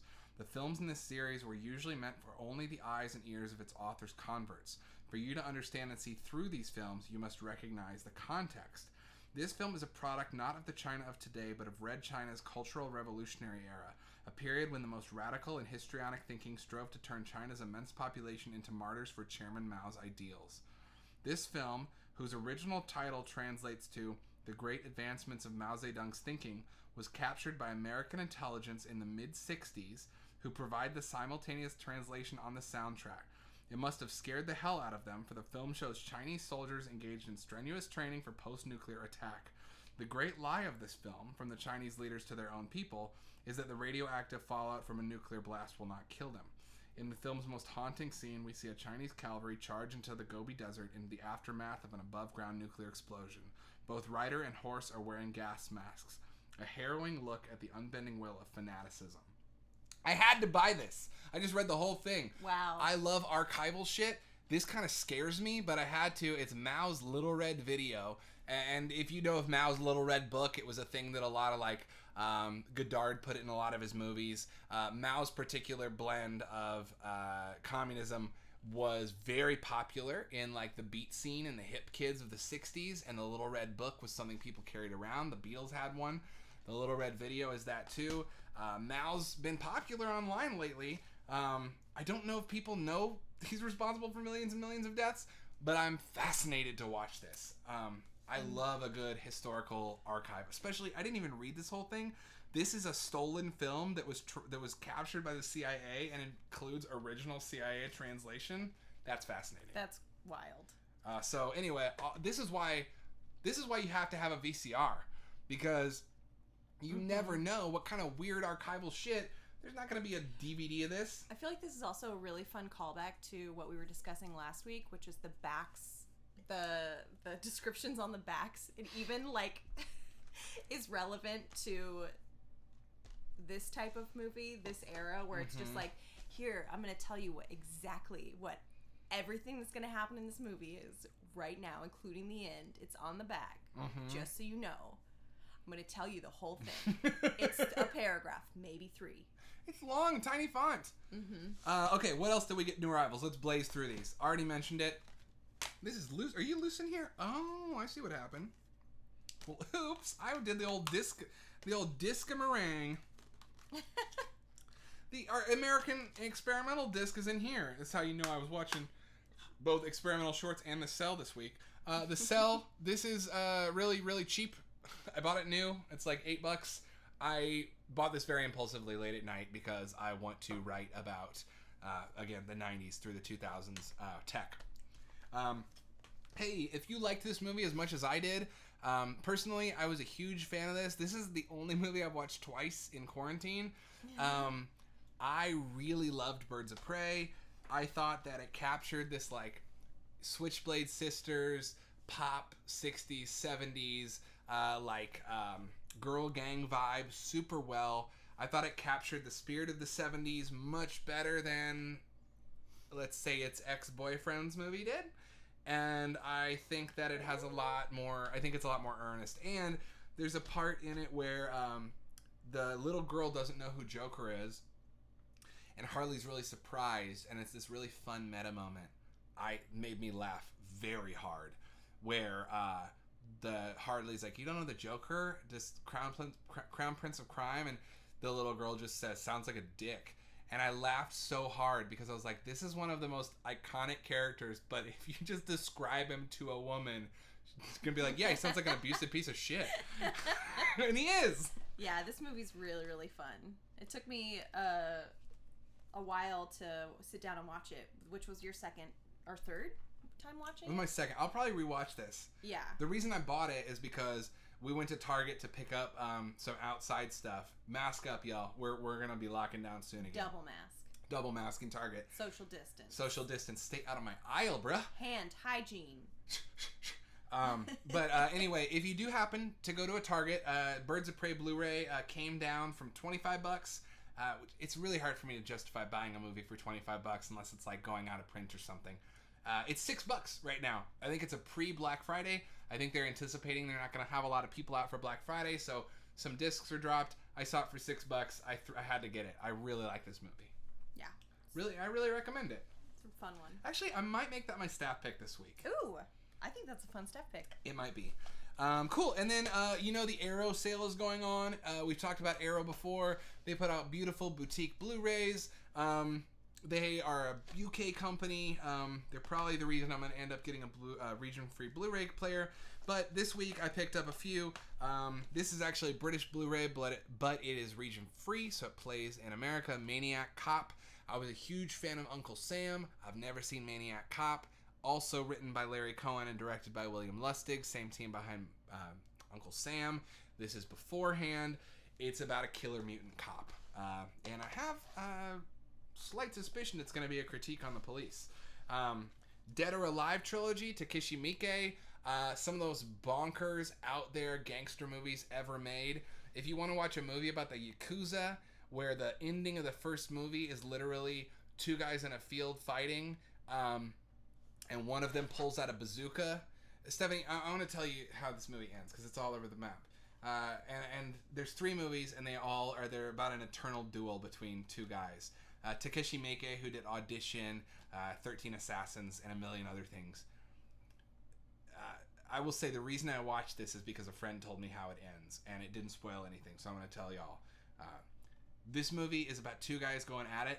The movie ends with them being in a field, one of them pulling out a bazooka from his briefcase, and the other one not having a weapon on him, reaching inside of his body and pulling his soul out and throwing it.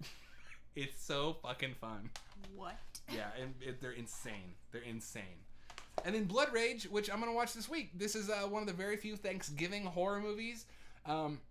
Supposed to be super cheesy.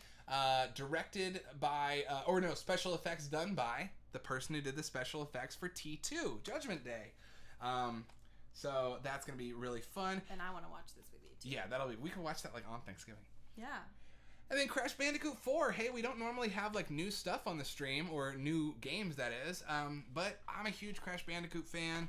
Like I said, my birthday was Friday. First thing I did was on Thursday evening, drove to Target when we found Birds of Prey, actually, and picked up Crash Bandicoot 4. And if you are a fan of the Crash Bandicoot series, this is it. This is it, fam. Like, this game is everything I love about the originals. Broadened for modern gaming, responsive, and unfortunately gigantic in scope. Which is the only thing really that turns me off of modern games, is that I never know if I'll ever feel done with them in the way I can feel done with, Ninja Gaiden. Cool beans. How All right. I feel about Drag Race. That you'll never be done with Drag Race? Well, it's like, I can watch the show, all the seasons of the show. I can watch All Stars. I can watch Canada. I can watch this and this and this. I just totally ruined your big reveal. But no, you didn't. There's also like Queens Are Wild and. I didn't think that it was going to be on camera. I thought I was going to be able to sneak it in behind this fake thing, and I didn't do it well, so I spoiled it. It's okay. I don't think there are any like Drag Race super fans out there on the stream. Maybe if you are. There should be. If there are, let us know. Look, RuPaul needs all the help she can get, so you help her. You shout it out. Hey, sis. It's Christmas. You can check me off of your wish list. Call Santa Claus and the missus. We're gonna have the best Christmas that ever existed. That's my favorite new Christmas song. So good. Please look it up. Hey Sis, It's Christmas by RuPaul. Put it on your playlist on Spotify this year. Ugh. Okay, here's the big unboxing, y'all. I'm gonna tell you the story here. I'm part of a collector's group in a Facebook group online. It's maybe the only reason I go to Facebook anymore. It's a really fun video game collecting group, and we're doing Secret Santa this year. And I wanted to get my Secret Santa a classic PlayStation, but I didn't know if they had them. And basically, I went to Game Over Video Games, and I said I said how much is a PlayStation, because I thought they're pretty affordable. And I'm not giving this one away. I'm keeping this one, but I have a PSX, which is like the smaller reissue. And I'm going to gift that one, because really the reason I'm giving it to this person for Secret Santa is because I think they have kids they'd have fun playing it with. And I'm going to keep this archival one for me, because this was $50, which is insane. Shout out to Game Over. Shout out to Game Over Video Games. They also sponsor a show that I do on YouTube called RPG Rappers Playing Games. If you like this show, go look up Stephanie. We never talked about this, but Stephanie and I are basically a two-person company called Baby Lion. We produce some shows. We're editing a sitcom right now, and we do this, obviously. But we produced a slew of episodes of a show called RPG Rappers Playing Games before COVID hit. And it's just, if you like this show, very much the same. It's me hanging out with rappers playing video games. Let's unbox this thing. So, he did warn me that the controller that it came with is not the original DualShock. That's fine. I have one. I was honestly thrilled to see this little guy. Look at that. Oh, it feels so nice. It feels like, oh, didn't that just feel like childhood? Hold that. Didn't that feel like childhood? Stephanie's like, not mine. Not mine. The back of this box, first of all. But this is pleasant. It is, right? This is very pleasant. Sony's always had the best controller design. So this isn't the original PlayStation. This is when the DualShock came out, and they marketed it as PlayStation DualShock. But it's got this awesome grid of games on the back. Now, many of these are in the house. But yeah, if we were to reverse this camera, you would see the video game section. Yes, it's like this, but on the other side, games. But I'm sorry, Stephanie, but now I want to get every game that's on the back of this box. We're going to run out of room. Nah. Okay, first thing that's in here is a sealed... We're going to need a bigger house! is a sealed manual. So this is pretty cool. This is the original manual here. And if you open it up, it's sealed with sticker. Don't worry, I'm not like, damn, this isn't priceless. It comes with a few fun things. One of which is your automatic registration for a PlayStation magazine, should you want to get a subscription, and the PlayStation Underground, which is when they would send you like demo tapes and stuff on what was coming. It's also got safeguards, tips on how to clean, tips on how to, it's got all the stuff that any new system's gonna have. Look at this catchphrase, live in your world, play in ours. Dude, it's Sony, man. Live in your world, play in ours. Great stuff. Great copywriters over there at Sony. Well, thank you. I got it. Okay, so like I said, this isn't an actual sealed one, but it is an it is something someone kept in incredibly good condition. I was thinking that when you picked it up, I was like, who had this like in a box with the manual and the foam? People do this. I mean, like in the Midwest, I think I kept my PlayStation 2 for a while like this because smell it. You have a basement. I'm gonna give it a smell. But look at this beauty. Look at this beauty. Ooh, I love her. She's so gorgeous. And I already actually, spoiler, I put this back in the box for the stream so we could unbox it. I've already got my copy of Rayman in there. I've already been playing it.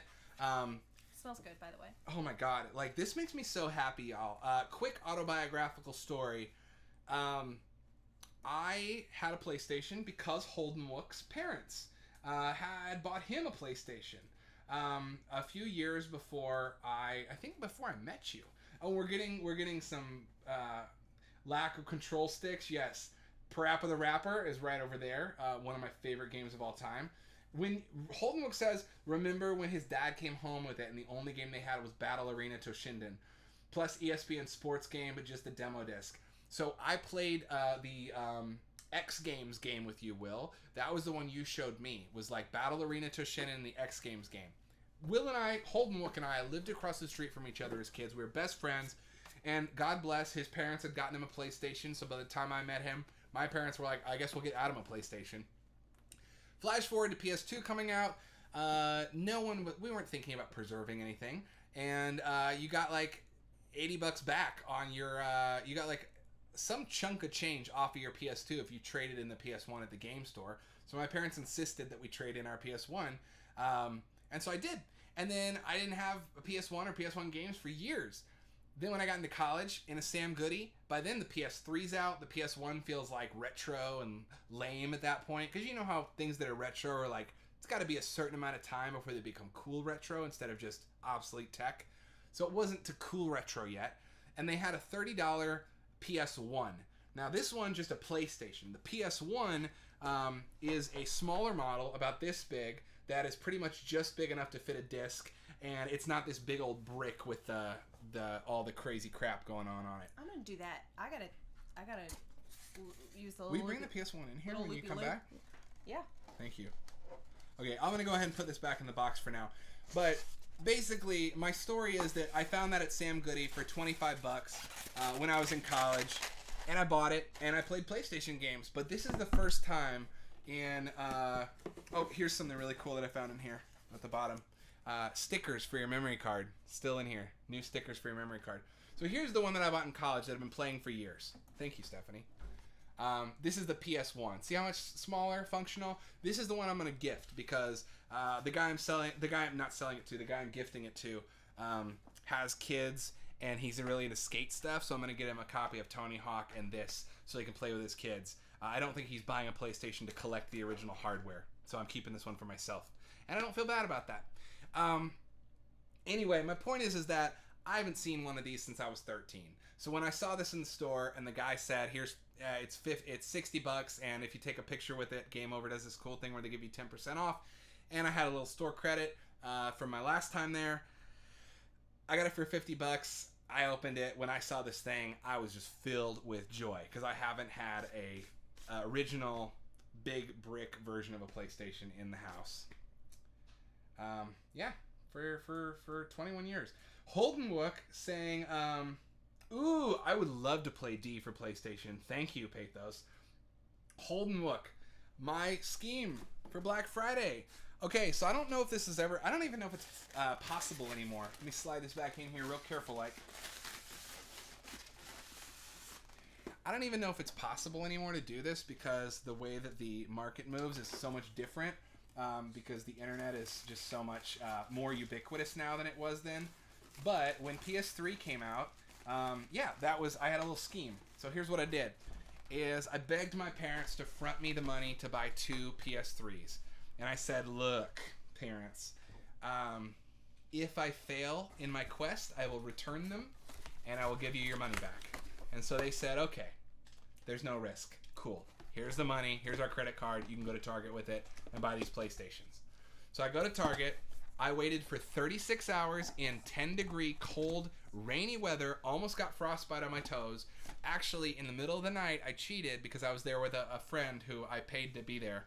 I gave a cut of the profit. Nikki Kuziak. Friend. Shout out. Nikki Kuziak's a friend. Shout out Nikki I Kuziak. have friends. Anyway, he was asleep in our tent, so I actually snuck back to my apartment and took a hot shower. Yeah, maybe I should have flipped to PS5. I just didn't really give a shit this year, I think. But whatever. Anyway, stood in line. Really painful. Got into Target. Bought the 2 PS3s. Bought 2. Went home. Put them on eBay right away. I don't feel guilty about flipping them at all because the people I sold them to were in the Hamptons and in North New York State. They were very rich people. I sold one of them for very rich people. I sold one of them for $2,000. They were very rich people. And there was a $600 console. I sold it for $2,000. I sold the other one because they had 2 different models, and I bought one of each. And I sold one for $1,000 and one for $2,000. I took that money. I paid Nikki, I think, 10%. I think I paid him $300 for waiting with me. And then I saved the rest of it until Black Friday. There was a sale on I distinctly remember a 48-inch 1080p high-def TV, the first HD TV I could ever afford. It was on, back then when they were much more expensive, it was on sale for $1,000. I paid my parents back the money they invested. I bought myself that HD TV, and I saved enough money to buy myself a PS3. And I did it all for free. And that's how I got a high-def TV and a PlayStation 3. For free. That's how I got a high-def TV on PlayStation TV for free. I didn't initiate this, Stephanie. Holdenwook said nothing will ever beat your PS3 launch scheme. I'm just giving you shit. You're like, I have to pee anyway, so I guess I'll just cry as well. Hold on. I'm going to be really careful with this as I walk out with it. Anyway, point is, that was a fun unboxing, y'all. Thanks. These are still pretty affordable. I'm not trying to gloat about this find. I know I got a nice deal on it, but you could probably find one of these in a box for $70-$80 if you so want.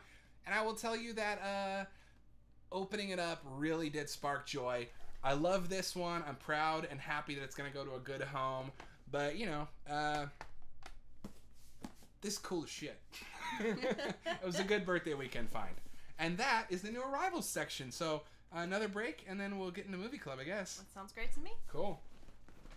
It's Stephanie with me, and she bullied me on the stream. He's gonna go talk to our animals about how I bullied him on the stream by doing a baby voice. Pathos, I have 2 of those things and 2 PS2s in storage right now. 2 of what things? What did I miss? PS3s? PS5s?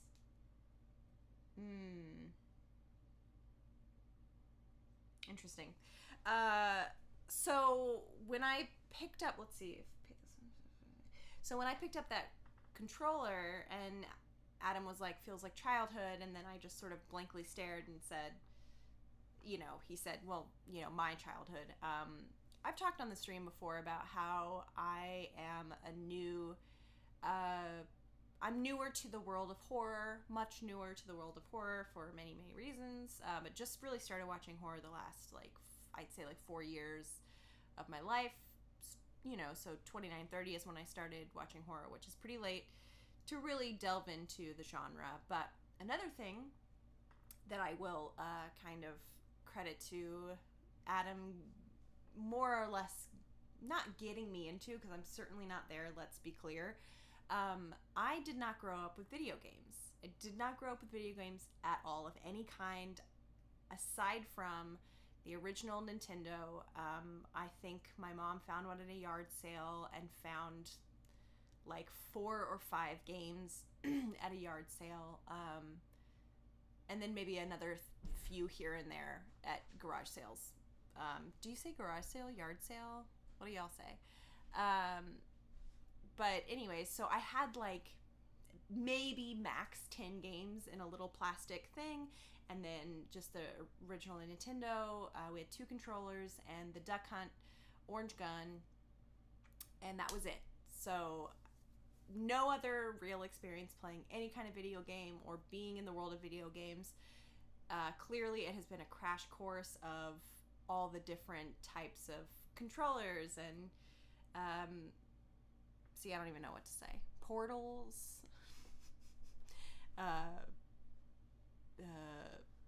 Anyone want to help me out here? Players? Are they called players? Y'all can make fun of me if you want. It's okay if you clown on me. Button pushers. Consoles.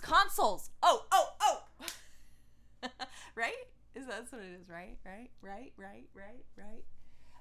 But we were talking about Parappa earlier, and that was one of the games that we both is one of Adam's favorites, and clearly everyone knows why. It was one of the first games that I was like, get out of my way. I was like, we're playing this game. I'm beating this level. I love this game. It is amazing, 100%. And while I haven't played a lot of games, I have grown to appreciate a lot and know a lot more about the world of video gaming. And I think Castlevania I got for his birthday last year. And God, that game is just so cool. That soundtrack is so cool. That's just a side note. Let me see what's going on in the chat. The 2 original PlayStations. One of the PS2s needs a disc reader replaced, but that's simple enough. Consoles. Oh, see, Holdenwook, thank you. I don't know if we mind melded there, but yes, I was trying to think of consoles. Because that's really cool. I assume that that's simple. Again, these are things I don't know. So that was fun. Always so fun. Oh, I was just explaining how similar to the... I was just saying that similar to how is it own into horror movies that I also was saying about video games, playing them on consoles players. Aww. And button controllers, button pushers. That's very cute. Yeah. You know you're on the stream and not just talking to me right now. Yeah, right? yeah, I do. Yeah, I do. Yeah, I know I'm on the stream and not just talking to you right now. I'm joking. I'm being a turd. And I'm on the stream and not just shopping for PlayStation games right now, right? Will Holdenwook, if you're still here. Oh, hey! Drunk Bubbles. Y'all, Bubbles was when I was in drumline. I used to have a lot shorter hair in high school. When I was in drumline, I wore them in 2 little baby pigtails. My hair was so short that they looked like little Bubbles pigtails. And I would always do funny little voices like this and stuff, and do all sorts of voices. And everyone in drumline called me Bubbles for all 4 years I was in drumline. I was known as Bubbles. I love it. So, anyways. Bubbly. You're so cute. Bubbly. Holdenwook, do you still have your copy of Tomba for PS1? Tomba? I don't know how you pronounce it. Tomba. You should hold on to it if you do. I've been looking for that game, and I just looked it up because I was inspired by what games are on this list. And I know that Ape Escape, R4, Ridge Racer, and Street Fighter Alpha 3 are 3 that I'm trying to track down. But when I posted this, a friend on Instagram commented, and I think he was just giving me shit because he commented, now you can play Einhander, Tomba, and Jersey Devil. And I think he was being a dick because those are all very hard to find and super expensive. I'm luckily already the proud owner of a manual free copy of Einhander that I lucked out on because it was discounted because the manual was missing, and it was like 4 days after Stephanie's mom gave me a gift card to the video game store. Otherwise, I would not own it because it's very pricey. Ding, ding, ding, ding, ding, ding. Ding, ding, ding, ding, ding. Yes, Tomba is the pig one. That game is really hard to find. It's like $140 if you have it with the manual. So Pathos is saying, I have that somewhere in the basement. You missed. Pathos has 2 original PlayStations. Love it. One of the PS2s needs the disc reader replaced. That's simple enough. That just actually have to do it. Yo, if I have a PlayStation 2 over here that plays DVD games, you know how PlayStation 2 games either have a silver DVD background or they have a blue back. A lot of PS2s stopped having the ability to play the blue-backed games, and so I have a PS2, but I can only use it to play about half the games I have for the system. I need to fix it, but I don't know how. So if you know how, I'll ask you on the stream. Maybe we'll do a whole stream where we open up the PS2 and it's like robot surgery where you're like, nope. Can I just because I do sound effects and stuff. So can I just be real close to the mic and just do sound effects the whole time? Mm-hmm. Here, do it now. Okay, hold on.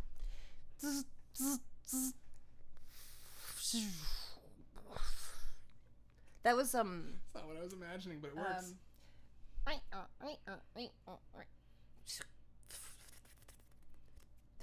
All the screws sound differently.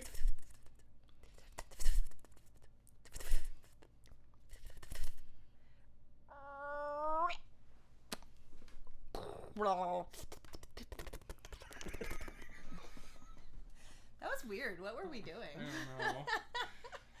I don't know. Boy. All right. Are we ready for movie club? Yeah. Ready for movie club, y'all? Who watched this movie?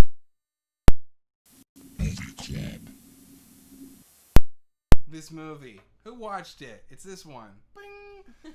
The Great Dictator. Directed, written by, starring in 2 roles, produced by, and scored by Charles Chaplin. What do we think of this movie? I'm gonna go ahead and put it right here. I told Stephanie tonight that I apologize in advance, that I'm gonna be real superlative about this movie. first of all, who out there got a chance to watch it? Let's do a little background on this. Charlie Chaplin was very famous by the time this movie came out. It was 1940. He was a silent star, and he kept making a lot of silent movies well into the sound era. A big one being Modern Times, which is like works as a silent film, but incorporated sound in terms of sound effects, but mostly as a silent story. The Great Dictator is his first sound film. There aren't intertitles. People speak, and not only that, but speech is necessary to move the movie forward. So, yeah, the speech is the very famous speech from the end of it. I don't know if I'd ever heard it. I just knew that it was waiting for... Did you know that it was at the end of this movie? Going the in? Speech? Yeah. No. I feel like I'd heard that, you know... I've already heard about it before, but I wasn't putting the puzzle pieces together. By the way, this is interesting just to say that Pathos on mine says, "Damn it, you tore out the console's soul. That's not how you fix it, LOL," which I think is very funny. Did not show up on there. I don't know if there's like a weird lag with the... Yeah, I missed it. Oh. That's I weird. just wanted to say that was funny. That's interesting. Point that out. Well, I'm sorry we stole his soul. I'll put it back in. Well, okay. Yeah, I'm getting the spit off of it. I'd never seen this. I hadn't either. And I think we both had similar feelings of how did we go so long without watching this movie? Yeah, it does feel like something that you should... I mean, we didn't even talk about that, but you're right. Accurate guess. I felt very much that way. And to be honest, Chaplin's been a big blind spot for me, and not in a cute way. Like, I really need to watch a lot more Chaplin, and Keaton, and Harold Lloyd. But let's start here. Modern Times I watched this year during COVID for the first time, and I adored it. And I knew going into this one that I was going to be entertained the whole way through, because I'd watched Modern Times. So I just knew that, like, these aren't... It's just weird. We've talked about this before, but there's this whole weird myth or understanding that older movies are slower paced. But this is such like whiz bang poppy funny, and I just was like, I treated this like I'm gonna zone out and watch a comedy, you know. And God, it's so good. I mean, I feel like that's not even doing it justice. So basically, 1940, his first sound film, and yes, as Holdenwook mentioned with the speech. A hell of a sound film. Like, he's really using sound. He's using speech. And he's using his ability as an actor. He's also doing different voices. The fake German is amazing and hilarious. Very much you can see a lot of Mel Brooks in this movie. Yeah. And I could definitely see some Mike Myers in it, too. Yeah, they do fake German and fake Italian. Yes. Yeah. The fake German with the coughing fits is so Mel Brooksy. Yeah. Yeah. But 1940. So let's talk about history. Where are we at in 1940? Okay, so you want to talk about cinema history and World War II. Hitler was already in power and had invaded Poland in 1939. So Austria, or Ostrich in this movie, being the stand-in for like the next invasion.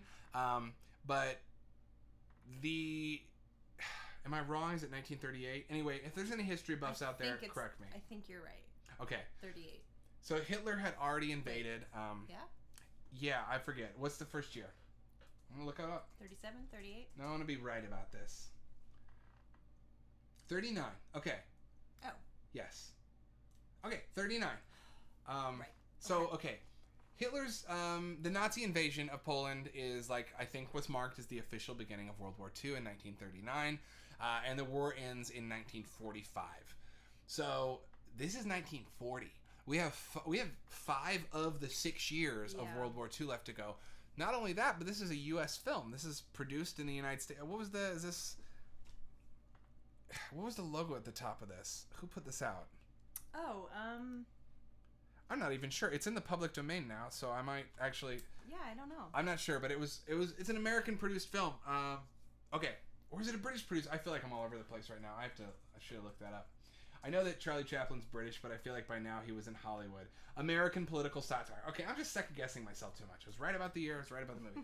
Okay, so World War II, 1939, invasion of Poland, 1940, The Great Dictator, produced in America for American audiences.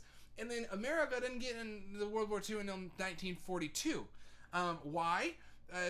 Pearl Harbor, and also, or 1941, Pearl Harbor, but also, want to talk about film history in World War II, Casablanca, 1942. Casablanca is a movie about an American who owns a bar and to save the woman he loves from an encroaching evil regime has to give her up and has to collaborate with the French and have other allied relationships to help out. And that movie, Casablanca, the reason it's so successful, not just because it's one of the first movies to be multiple genres and be basically just one of the first blockbusters, but two, because Casablanca is tied to America's soul as it entered World War II. Casablanca's lesson is we have to sacrifice to help everyone else out. We can't be Rick Blaine drinking and smoking sad in our own bar anymore. We have to go. And obviously then you have the revenge aspect of Pearl Harbor. My point is that I'm no World War II historian, but my point is holy shit, this is 5 years before the end of the war, 1 year, almost 2 years before the country it's released in gets involved in the war. This is such an impassioned plea for us to do something before it gets worse. Mm-hmm. And it's coming from a comedian and a movie star. Yeah. Don't ever tell me that actors shouldn't talk about politics. Bitch. JK. SBC. But yeah, SBC. And I think that part of the reason we were drawn to this because we were so into Borat and we kept seeing it compared to this. Yeah. And sorry I ranted. I just wanted to set up the context. No. I think that Borat 2 and this, or this then Borat 2 would make for a great double feature. Yeah, I think, and so yeah. Just to clarify, like, we have not talked about, well, we try to save our conversations for the stream in general, but I actually finished watching this movie, like, as I was setting this up. Wow, yeah, because he watched it last night, I was doing something else, and I popped it in this afternoon and watched it right before the stream, so we haven't talked about it, but I also didn't like... Not that we ever do research on our book club or book club. What's the book? It's right in here. It's inside the movie. It's right the here. Little paper thing that comes inside the movie. Right there. I also just did a quick Wikipedia brain scan to be like, okay, I'm like, just sort of smushing everything together. That you know what I mean? Smush it up. I gotta smush it. I had a moment of smushing. And I don't know if this is true or if it's not or exactly what it means, but there was like a pull quote about Chaplin saying he wouldn't have made the movie the way he did if he had known about the depth of the atrocities that were going on that were going to. Sorry. Which is interesting. I'm just curious to know, one, is that true? Two, what does that mean? How could you break that down as an artist saying something political, and where the satire, as a lot of people say, like, gives you a free pass or allows you to say something that's super fucked up because it's satirical, because it's through the lens of humor. Well, I wonder what he meant by that specifically. I'm just saying I want to put that on a shelf or put a pin in it to kind of look into later, because I am curious. I just want to say one thing that means that is an aspect of World War II that I literally wasn't thinking of it tonight, and it's certainly something that's easy to forget as an American now. When we think about World War II, what does your basic understanding of World War II look like? My basic understanding of it, and this is like, I'm going to try and be as general as possible. I'm going to try and turn off my trying to get things right brain and my host brain, and I'm just going to say, what does it look like to me if I'm watercoloring it with blindfold on? It looks like the Nazis rise to power. They start concentration camps. We're bombed by Japan. We get into the war, and we in Russia corner Hitler into a bunker, and he kills himself. We close the concentration camps, and a sailor kisses a woman in New York. That's what it looks like to me. What we don't realize is that the concentration camps, the atrocities, he does depict concentration camps in this movie as prison camps, as what a prison camp would be, a POW camp, which was a thing protected by modern warfare, keeping people in prison, making them march. not actually accurate to the atrocities and the like torture and evil that was happening. And that's because the reporting on here's the thing that it's easy for us to forget, is that the reporting on it was not happening. No one knew. No one was getting the reporting. No one was seeing that footage. And it wasn't until later when we saw that we created this like and that was part of the pressure being put on America. So and when he was producing this, he probably wasn't aware that concentration camps were what they were. Yeah, I wonder if that's what he's referencing. I think so, and I just wonder what that would have meant for his overall artistic vision and how he would have... Do you think his ending would have been more spurred to action, if so? I don't know. I really don't know. It's something to pickle. More pickling. More pickling. You know? You got a little eyelash. I'm sorry. I'm grooming you too much tonight. My eyelashes are just popping out left and right. My grandfather was a POW in World War II. Read his journals he wrote on the time. Disturbing. Wow. That's incredible. That is incredible. I think I'm also of the right age that both of my grandparents were. Weirdly, both of them were paratroopers in World War. No, one of them was Air Force pilot, and one of them was a paratrooper in World War II. And my grandpa, when I was much younger, sat me down and showed me. I remember being shocked and being like, "Oh, your planes have naked titty ladies on them."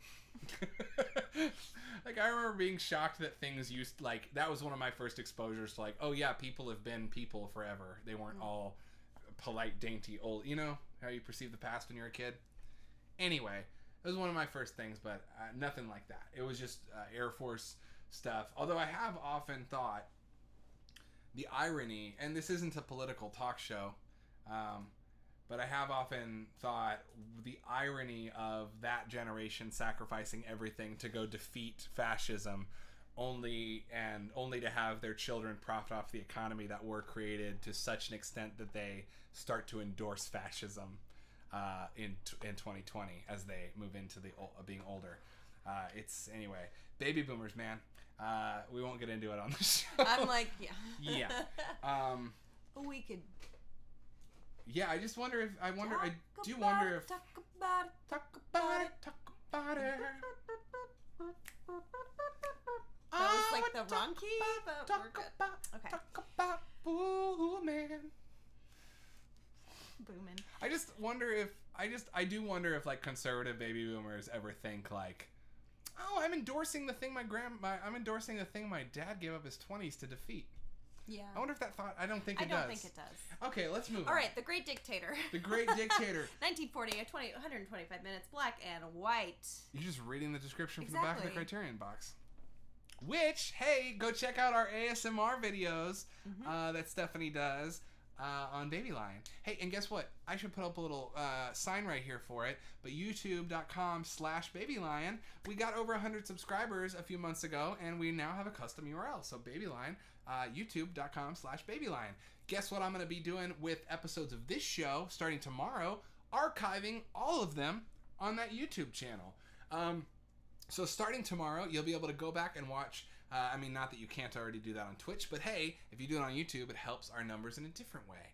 And we're gonna try and all keep that all melding. Anyway, did anyone else watch this movie? Any other thoughts? Or seen it? Or seen it before? Yeah.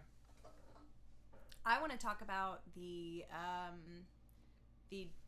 beautiful choreographed moment that starts with him creepily, seemingly running up a velvet curtain, sliding down, and then dancing with the world. Oh yeah, it's amazing. Oh my goodness. And popping it and crying. Yes. What a beautiful... Oh, I know what I was going to say. Earlier, I was like warning you I was going to be superlative about this. This is a masterpiece. This is one of the best films ever made. If there were ever an ultimate ding-a-ling, door open ding-a-ling word of the... What's the last thing I called a masterpiece? You call so many things Everything? Everything? I don't think so. What's the last minute? The number of times I've Back heard... to the Future's a the masterpiece. number of times I've heard, like... And then, like, I hear, like, final credits rolling, and then the kitchen door swings open, and you go, well, that was a masterpiece. I love movies! And also, I've been watching a lot... Look, to be fair, if I were to be watching just a stream of new stuff, I wouldn't hit me as often. I know. I'm just giving you. To be fair, picking out movies that I've been told are great. I know. And they're right. And I'm going to tell you the last 3 movies I called masterpieces were The Great Dictator, masterpiece, Back to the Future, masterpiece, and Nosferatu, masterpiece. I didn't call Black Christmas one. I didn't call Society one. I didn't even call Django Unchained one. The last time you said before the last time. Well, it's kind of a masterpiece. It kind of is, but it's not his masterpiece. The last movie before that was a masterpiece. I'm scrolling. See, I can't even get into one that I would call that. Well, I'll let you know when I find one. The final 20 minutes of Whiplash. Masterful. Holden is talking about YouTube cuts with the speech dramatized with some music. Went super viral in the George W. Bush era. Uh-huh. You know, I was looking up this speech on YouTube, and I did stumble across a Honda. Sorry if I took that bit for too long. By the way, the last movie I called a masterpiece before that was The Apartment. So, that was a few months ago. Let the record show. I've also been rewatching Chappelle's Show, which was on Netflix until today. Hey, they just took it down because they weren't paying him enough. No, they weren't paying him at all, and he explicitly said, "Boycott my show." Oh, dang! I'm sorry for watching it, dude. He said, "Don't watch it because of some bad contracts that he's not getting paid," and he said, "Boycott the Chappelle Show." I thought on SNL he said, "Watch it." Was he saying, "Don't watch it"? I think he was saying, "Don't watch it." Oops! Thought he wanted me to watch it, dude. It's still on HBO Max, I think. So maybe there's one deal where. Wait! I don't know. Hold up! I own this show on DVD. Okay. This is why you should buy things on DVD. Yeah. Because then you never have to feel bad. Dave Chappelle's not yelling at me to not watch the DVDs I bought 20 years ago. Yeah, just watch the DVDs. Okay, the Hans Zimmer version. You know what Chappelle's Show is? Magnificent show. Comedy show that has some parts that are pretty fucked up. A herald? Not a herald. It's not a herald. Well, anyway, this movie... I'm not trying to. I don't want to remove air from the words masterpiece or genius or anything like that. No. And I to be clear, I don't either. I am just clowning. I know, but I know that I know that I get really enthusiastic about things. I just don't want to I do want. It's like weird. It's a little. Just think of it as like a reductors headline, like Area Man says, "Well, that was a masterpiece" after literally every movie. That's good, but that's not true. That's not me. Are any of these? No, none of them. None of them are, except this one. No, this movie clearly is so influential. It's so many different actors, character actors, comedians, political comedians, satirists. Yeah. I mean, it's you can see the threads. I think Pathos was saying needs more strings and pins. We were doing that breakdown earlier. Well, yes. If strings and pins were, if we had a corkboard, a crazy corkboard moment with this, it would be like, whoa. It would be like, whoa. Chappelle's Show was brilliant. Huge part of high school for me as well. I think for people in our generation, yeah. And I know people, if you're just tuning into the video store, guys, I know we're blowing your mind talking about how Charlie Chaplin is an influential artist. I know, right?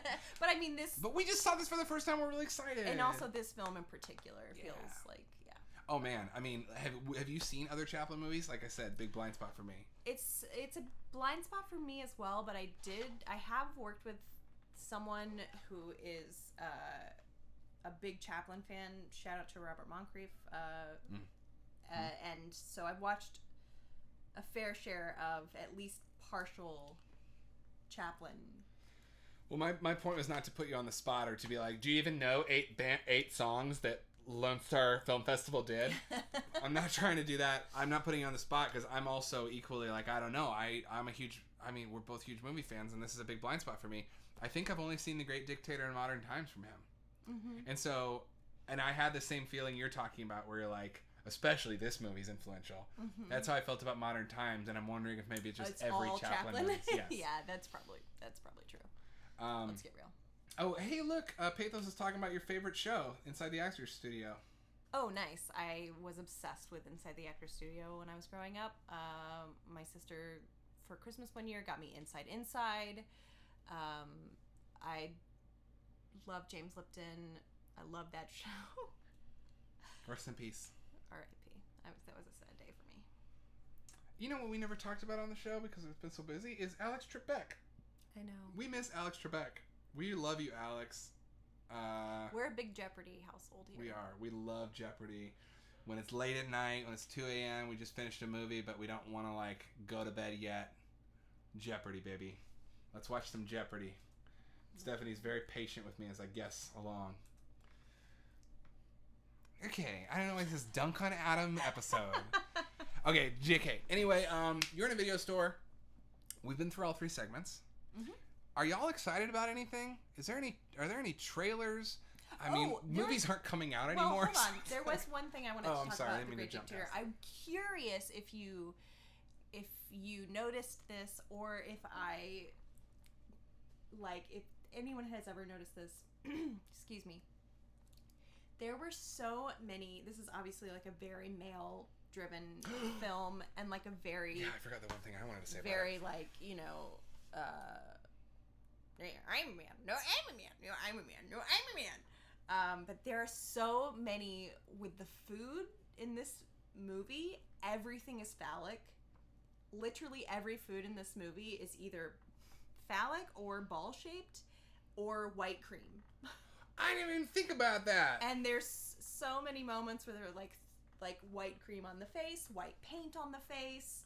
That's true. It's all about dudes jizzing all over each other. Yeah. Dude, that's a great reading. I didn't even think about that. That's very funny. I just, he literally, when he's thinking about the Mussolini character, he's literally crushing nuts in his hand. Uh-huh. And then he peels a banana. Uh-huh. And goes, oh. And then later they're fighting with salamis, giant salamis, and little meatballs. And they have, like, whipped cream, and they're throwing it on each other's faces. That's a good reading, Stephanie. I didn't even notice I don't know if that's just... Of course it's there. If you see it and it tracks that hard, it was there for me for sure. I was like, oh man, this is like... I have a close friend, one of my best friends, not anyone who's watching, by the way, who used to give me so much shit. Yeah, it's no one who's watching. It's not Vineet either. He used to give me so much shit when we were in college together for overanalyzing movies. And at a certain point, I was like, "No, you're just not. You're just watching plot only, bruh." No, I think that's this is not a good overanalyzing. Point, because I really had a moment when it occurred to me towards the end of the movie. I was like, "Am I overanalyzing this? No. Is this just a coincidence?" But hearing you say that makes me feel like, if it's a coincidence. Look, we were talking about this, and not to talk about my own. Maybe there's a reason, subconscious reason. Yes, exactly. Like, let's just, you can always break it down. It's still there. Yeah. Well, it's definitely there. Yeah, that's crazy. I mean, not to talk about my own shit, but like we were talking about this on a walk we went on a few nights ago, where I was talking about like sometimes I'll write something as a musician and then listen to it later and be like, did I mean that double meaning? I didn't at the time, but I'm gonna tell people I did now because like whatever, it was there, and yeah, I mean films, all this thought, all this time, all this effort, yeah, I think it's there. Anyway, I don't really believe that overanalyzing is a thing. If it tracks, it tracks. If your theory works, your theory works. If your theory doesn't work, your theory doesn't work. Well, that's my theory.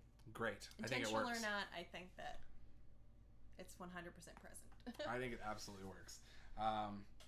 The SNL skits, Will Ferrell is James Lipton. I almost said Will Ferrell. There's a character. Let's find a Will Ferrell mashup character. Yeah. The one thing I want to say, you're saying it's such a male. I'm gonna take this off the shelf now.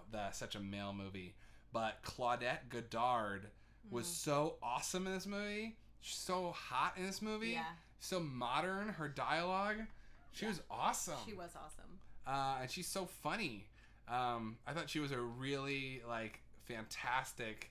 Clearly, I don't know her history. I'm gonna guess that she's also got a vaudeville history because her ability to joke around and just go with it and to improvise. Yeah, and I didn't mean that it was a male, that she wasn't written well or... No, I just meant it was posturing. A lot of men being Yeah.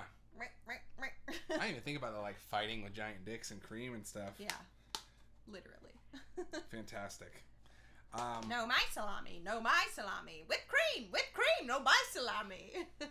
Anyways, that's just... Well, now I'm just hungry. Me too.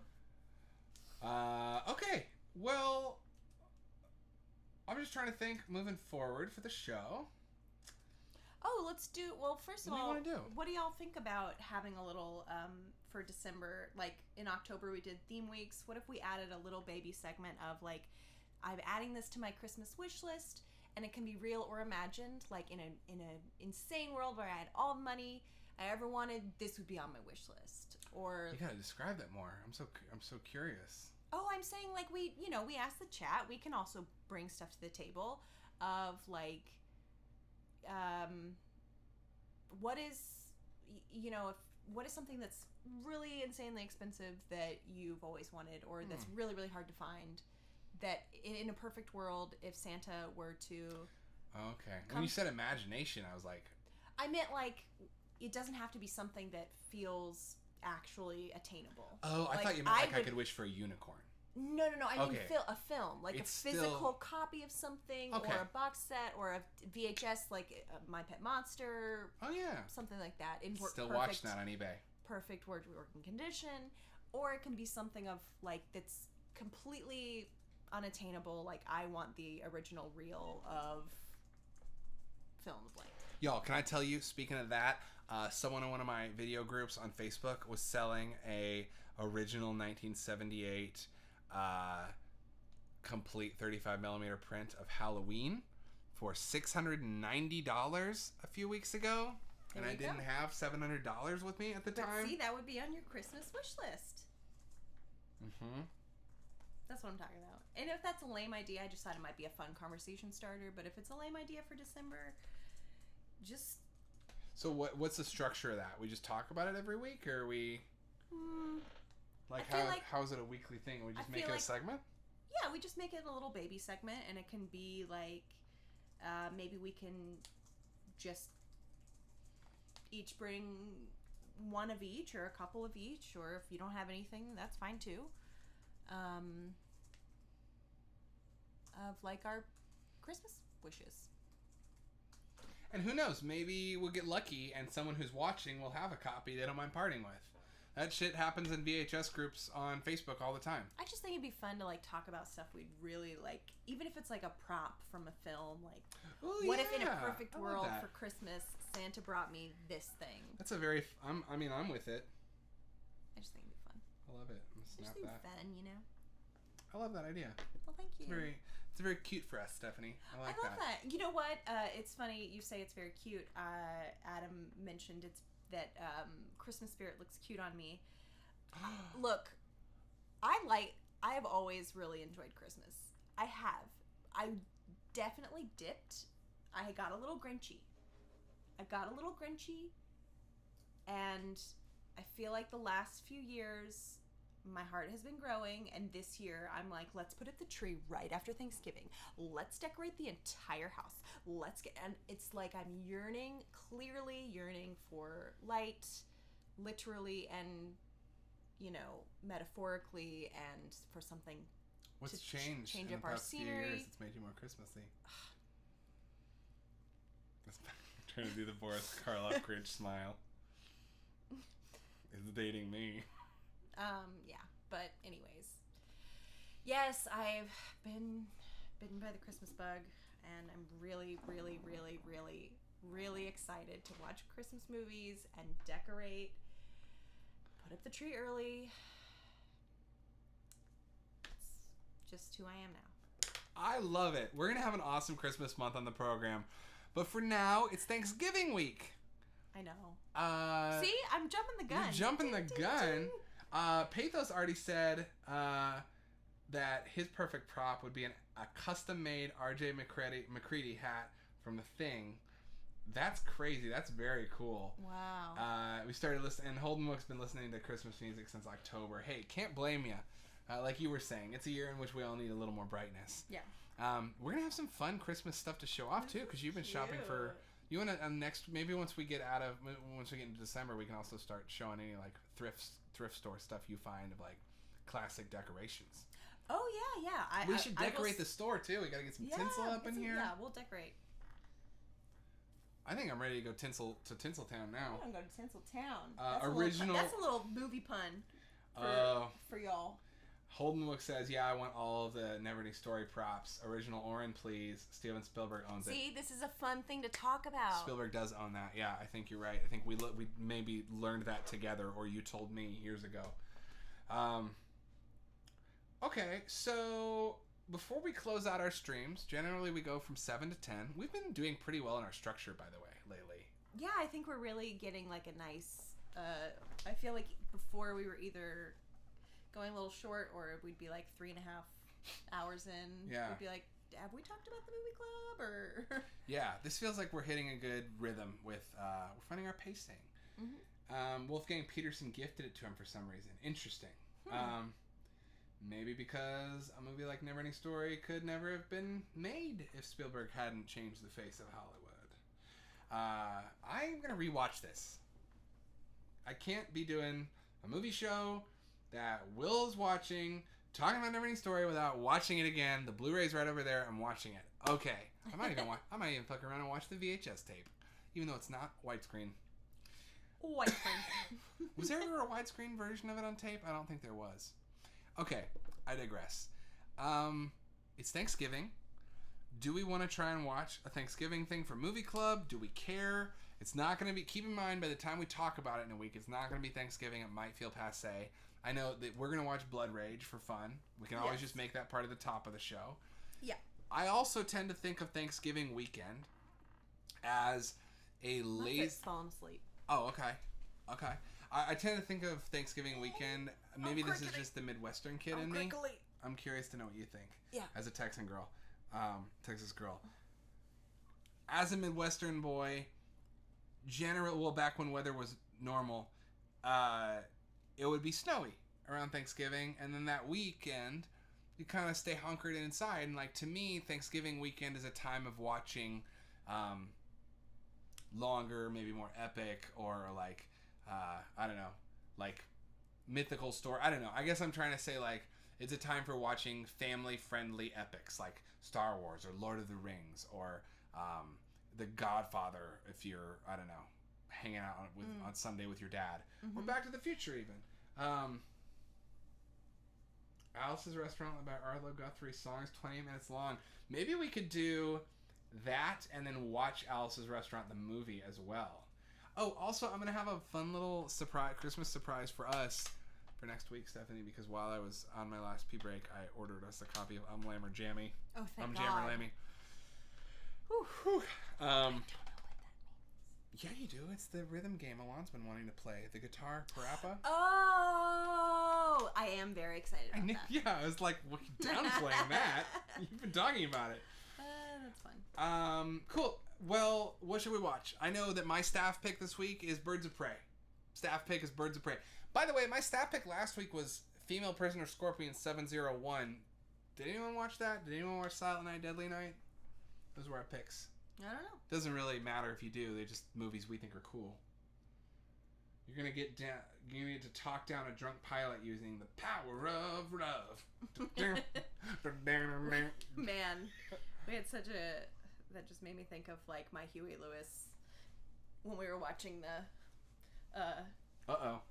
When we were watching the. Gotta come back in time. Yeah, bang, bang, bang. I was just like, anytime Huey Lewis came on, I was like. Kicking my leg out, like. Okay, I you know, warm little spot in my heart for Huey Lewis. Isn't that Sports. Anyways, what you were asking me how I felt about it as a Texas girl, Thanksgiving weekend. So if you're from Texas or you live in Texas, you know that Thanksgiving is the middle of the 2 weeks where Texas is a season other than summer or winter. Right. It's like the only time it's fall. Is you get so like what do you watch? You get like a little window of fall, and so you don't watch anything. you open the windows, you go outside, you let that beautiful fall breeze flow. Okay. Well, I mean, we like the fall too. No, I know. Just But you're cozying up for your something. point was that after Thanksgiving, it's typically snowy, it's cold, you're hunkering down, you're watching long, epic movies, and I'm saying in Texas, it's usually a time of year where the weather is actually really nice, and it's not super hot, and it's not rainy, and it's not freezing and gross, or super hot, or super hot, or super hot. And so, yeah, you're outside, you're running around, you're opening the windows, you're looking out at the leaves. Are you watching a movie? Maybe. So maybe like one. Well, you know what I think about? You like Huey Lewis, though, right? I think their early work was a little too new wave for my taste, but when Sports came out in '83, I think they really came into their own commercially and artistically. Okay, what are you reading? The whole album has a crisp, clear sound and a new sheen of consummate professionalism that really gives the songs a big boost. He's been compared to Elvis Costello, but I think Huey has a far more bitter, cynical sense of humor. Bitter and cynical sense of humor. In '87, Huey released this, 4, their most accomplished album. You haven't seen American Psycho, have you? No, but I know, I gotta watch that one. Yeah. But I know that there's a lot I was reading a monologue from American Psycho by Huey Lewis. Okay. Sorry, I thought maybe there'd be someone in watching who'd be like, American Psycho. No. Yeah. Okay, so fall is an experiential season.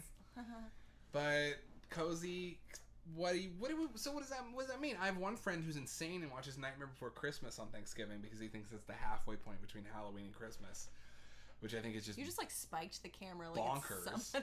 Somebody in the chat. Yeah, no, he's not watching. I know he doesn't watch, and he got married today. Congratulations. I can't tell you who. Don't say who.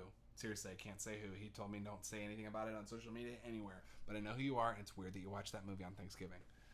Also, I love you and congratulations. So, okay, what's your staff pick? And then, does anyone else out there what? Yeah, I want to go to the chat and say, how are you feeling? Do you want something that for movie club that feels like really epic and cozy or dark or do you want something that's like feels more transitional, a little lighter, or literally anything? Or literally anything. It does not matter. Yeah. Just sound off on the chat. The way the way we used to do this is that we would kind of be led down a path by what we were talking about, and then that would make all of us be like, "Oh, we should watch this." So I'm trying to think tonight. We have political comedy. We have Back to the Future. So we kind of have this what are the themes we've been exploring tonight? Like trilogies. Maybe the first in a trilogy might be something to watch. Time travel. Holden looks also feeling cozy. Trilogies. Time travel, cozy, political. This feels very Wachowski. Yeah. Feels a little Cloud Atlas-y. You know I've been wanting to rewatch The Matrix. I know. I just want to so bad. I feel like it's one of those movies that's like everyone's seen it a million times, but also a trilogy. I mean, it's also a trilogy, and we could also set up to watch The Matrix. The end. Look, when's the last time y'all experienced the Matrix saga? And I'm talking about watch all 3 movies, watch the Animatrix, and maybe even played or watched at least some clips from the game, because it was all. The Wachowskis were some of the first people to do that, what do you call that? Universe. Intertextual storytelling. Crossover shit. Universe building. That's what I was looking for.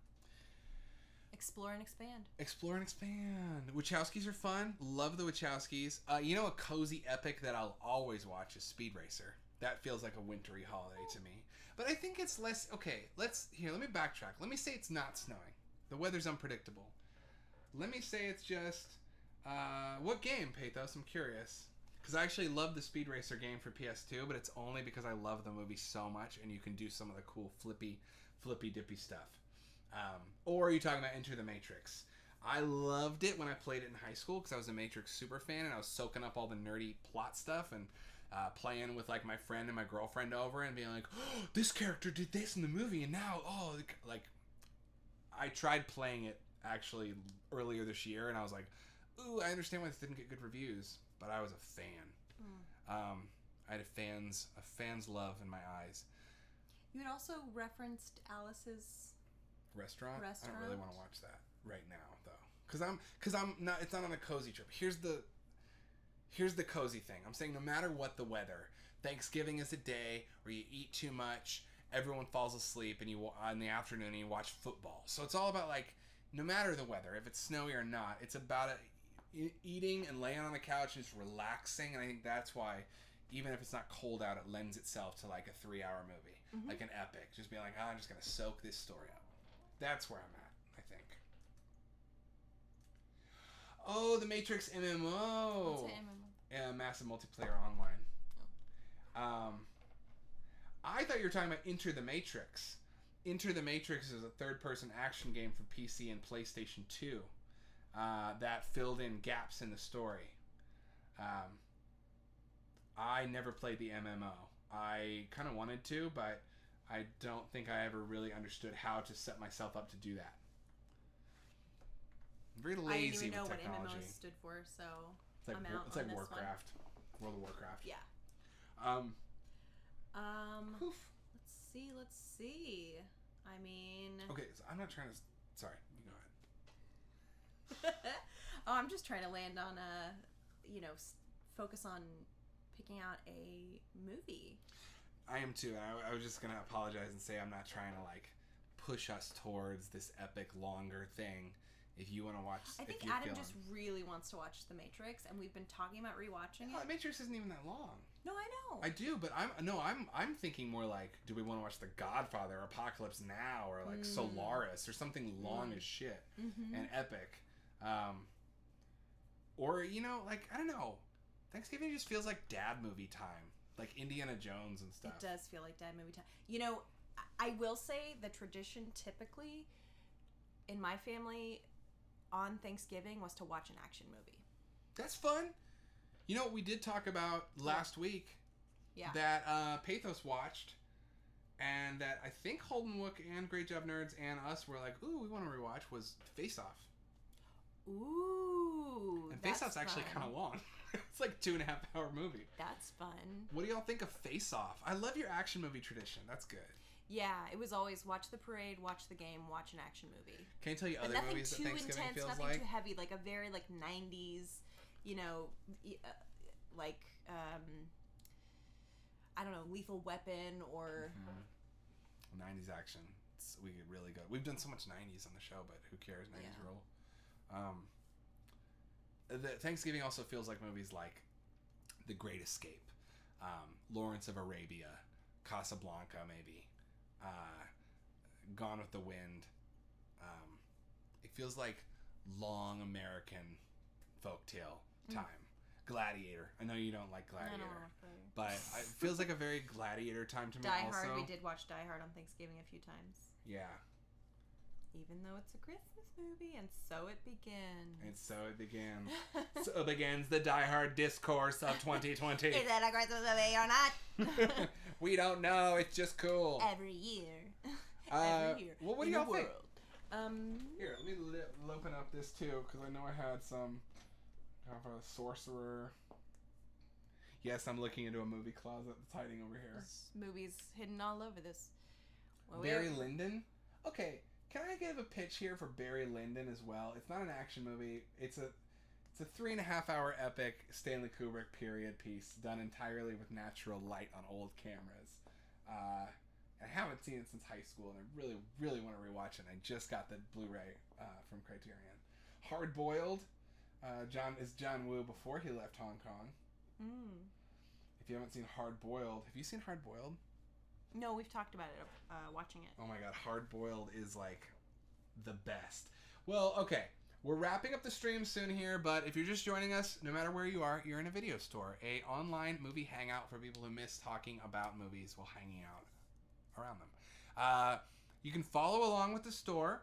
on Instagram at You Are In A Video Store. You can also follow me and Stephanie at Flock of Schmeagles and That's Protextor. We are... And that's on Instagram. Here, I am DJ Stephanie Michelle. And I'm Protextor Party on Twitch. We're reaching the end of the show. We always pick a movie club pick, and I'm actually happy we have a good viewership right now. We've got a solid number of people here. So, whatever movie we pick, we're going to return to next week and talk about. We're all going to try and watch it. Stephanie had the great idea of a Thanksgiving, an action movie to watch on Thanksgiving and zone out with. I typically use Thanksgiving and holidays. Here's what it is. I use them as an excuse to watch really long movies, and the reason is because I feel like I have the time to spare because nothing's expected of me on those days. So I generally use them as my time to watch the epic I've been putting off. And so that's where our heads are at. Where are y'all at? We can just pick something, but we got some people in the chat here. We've talked about The Matrix, Face Off, Barry Lyndon, if that strikes your fancy. We also have been on a Marvel rewatch that we could finish. So we have 3 left in our Marvel rewatch, ending with Endgame, which I don't think I've seen since it first came out on Blu-ray. Also, I know you already picked your staff pick, which was Birds of Prey. Right. I am going back and forth in my head. Is my staff pick going to be, because you got me Sister Act 2, will it be Sister Act 2 Back in the Habit, or will it be Existence? Because we were talking about Inception. Which I feel like is kind of where we're at with Movie Club. Yeah. Do we want Sister Act 2 Back in the Habit, or do we want Existence?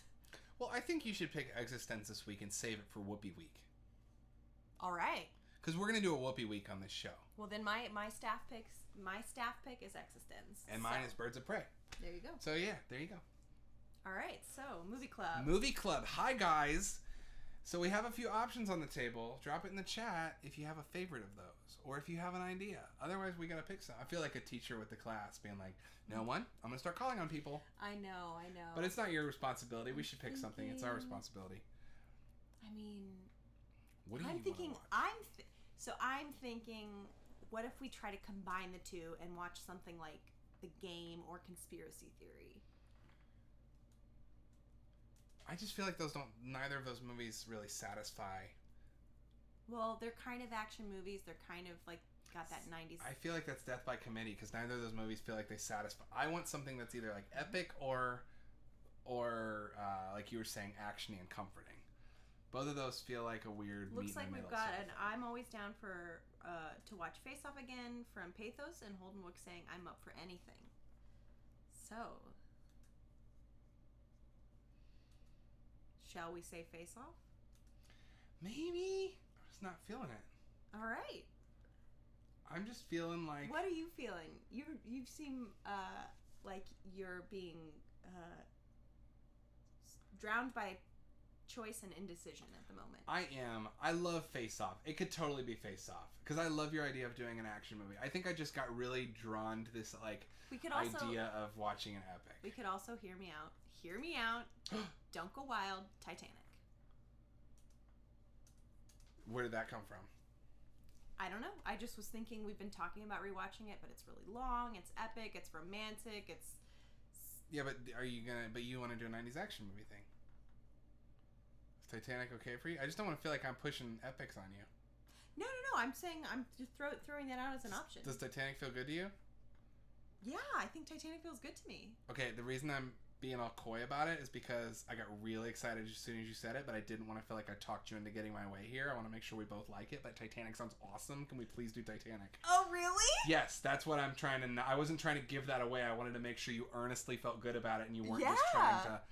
I was just trying to play my cards close, because I didn't want to do that thing where you have an idea and I have an idea and we argue until I get my way. I wanted to make sure you felt good about it. No, I think that's good.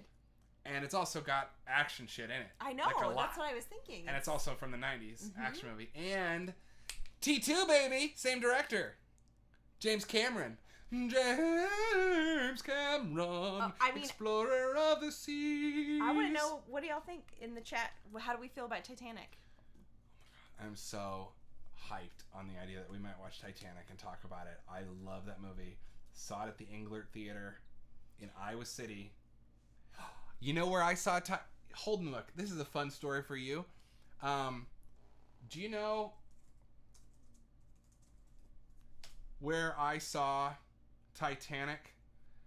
I saw Titanic for the first time at age 13 in the Englert Theater, downtown Iowa City, accompanied by my mom's friend and coworker who was babysitting me, Bruce Teague, who is currently the mayor of Iowa City.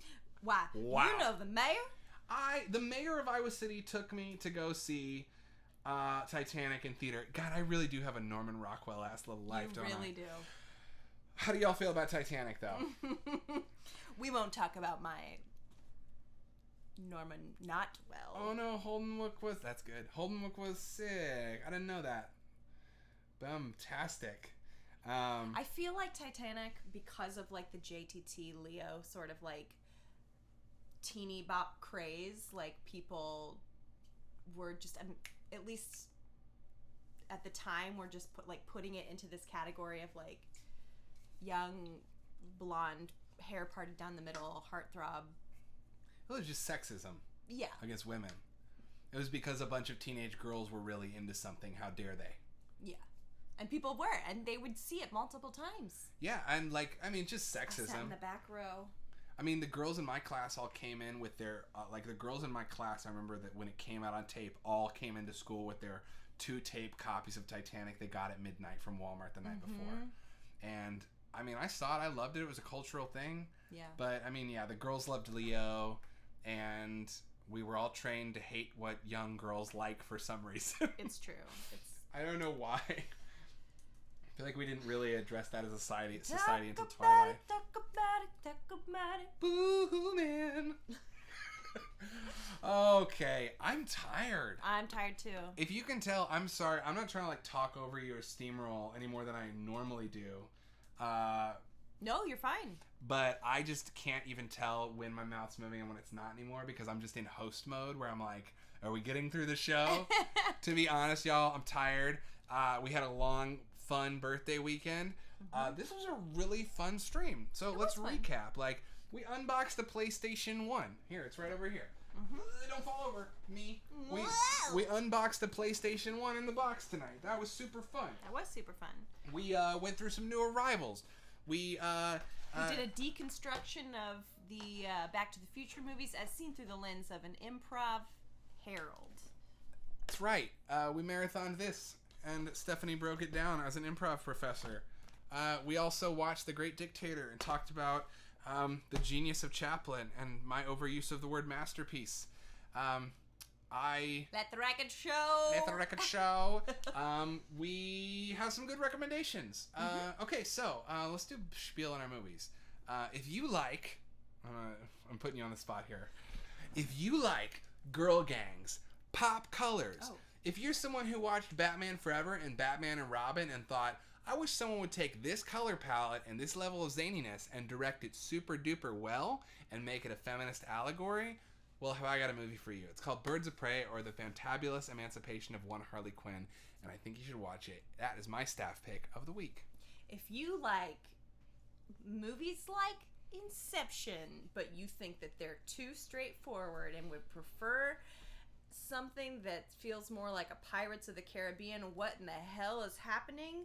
I'm questioning my own reality / taking a big nug of Cronenberg, crumbling it up in a pipe and getting croned, then have I and also if you like birthdays, because they are special occasions, have I got a movie for you, and that movie is Existence. And if you like boats, well, have we got a movie club pick for you. It's called Titanic.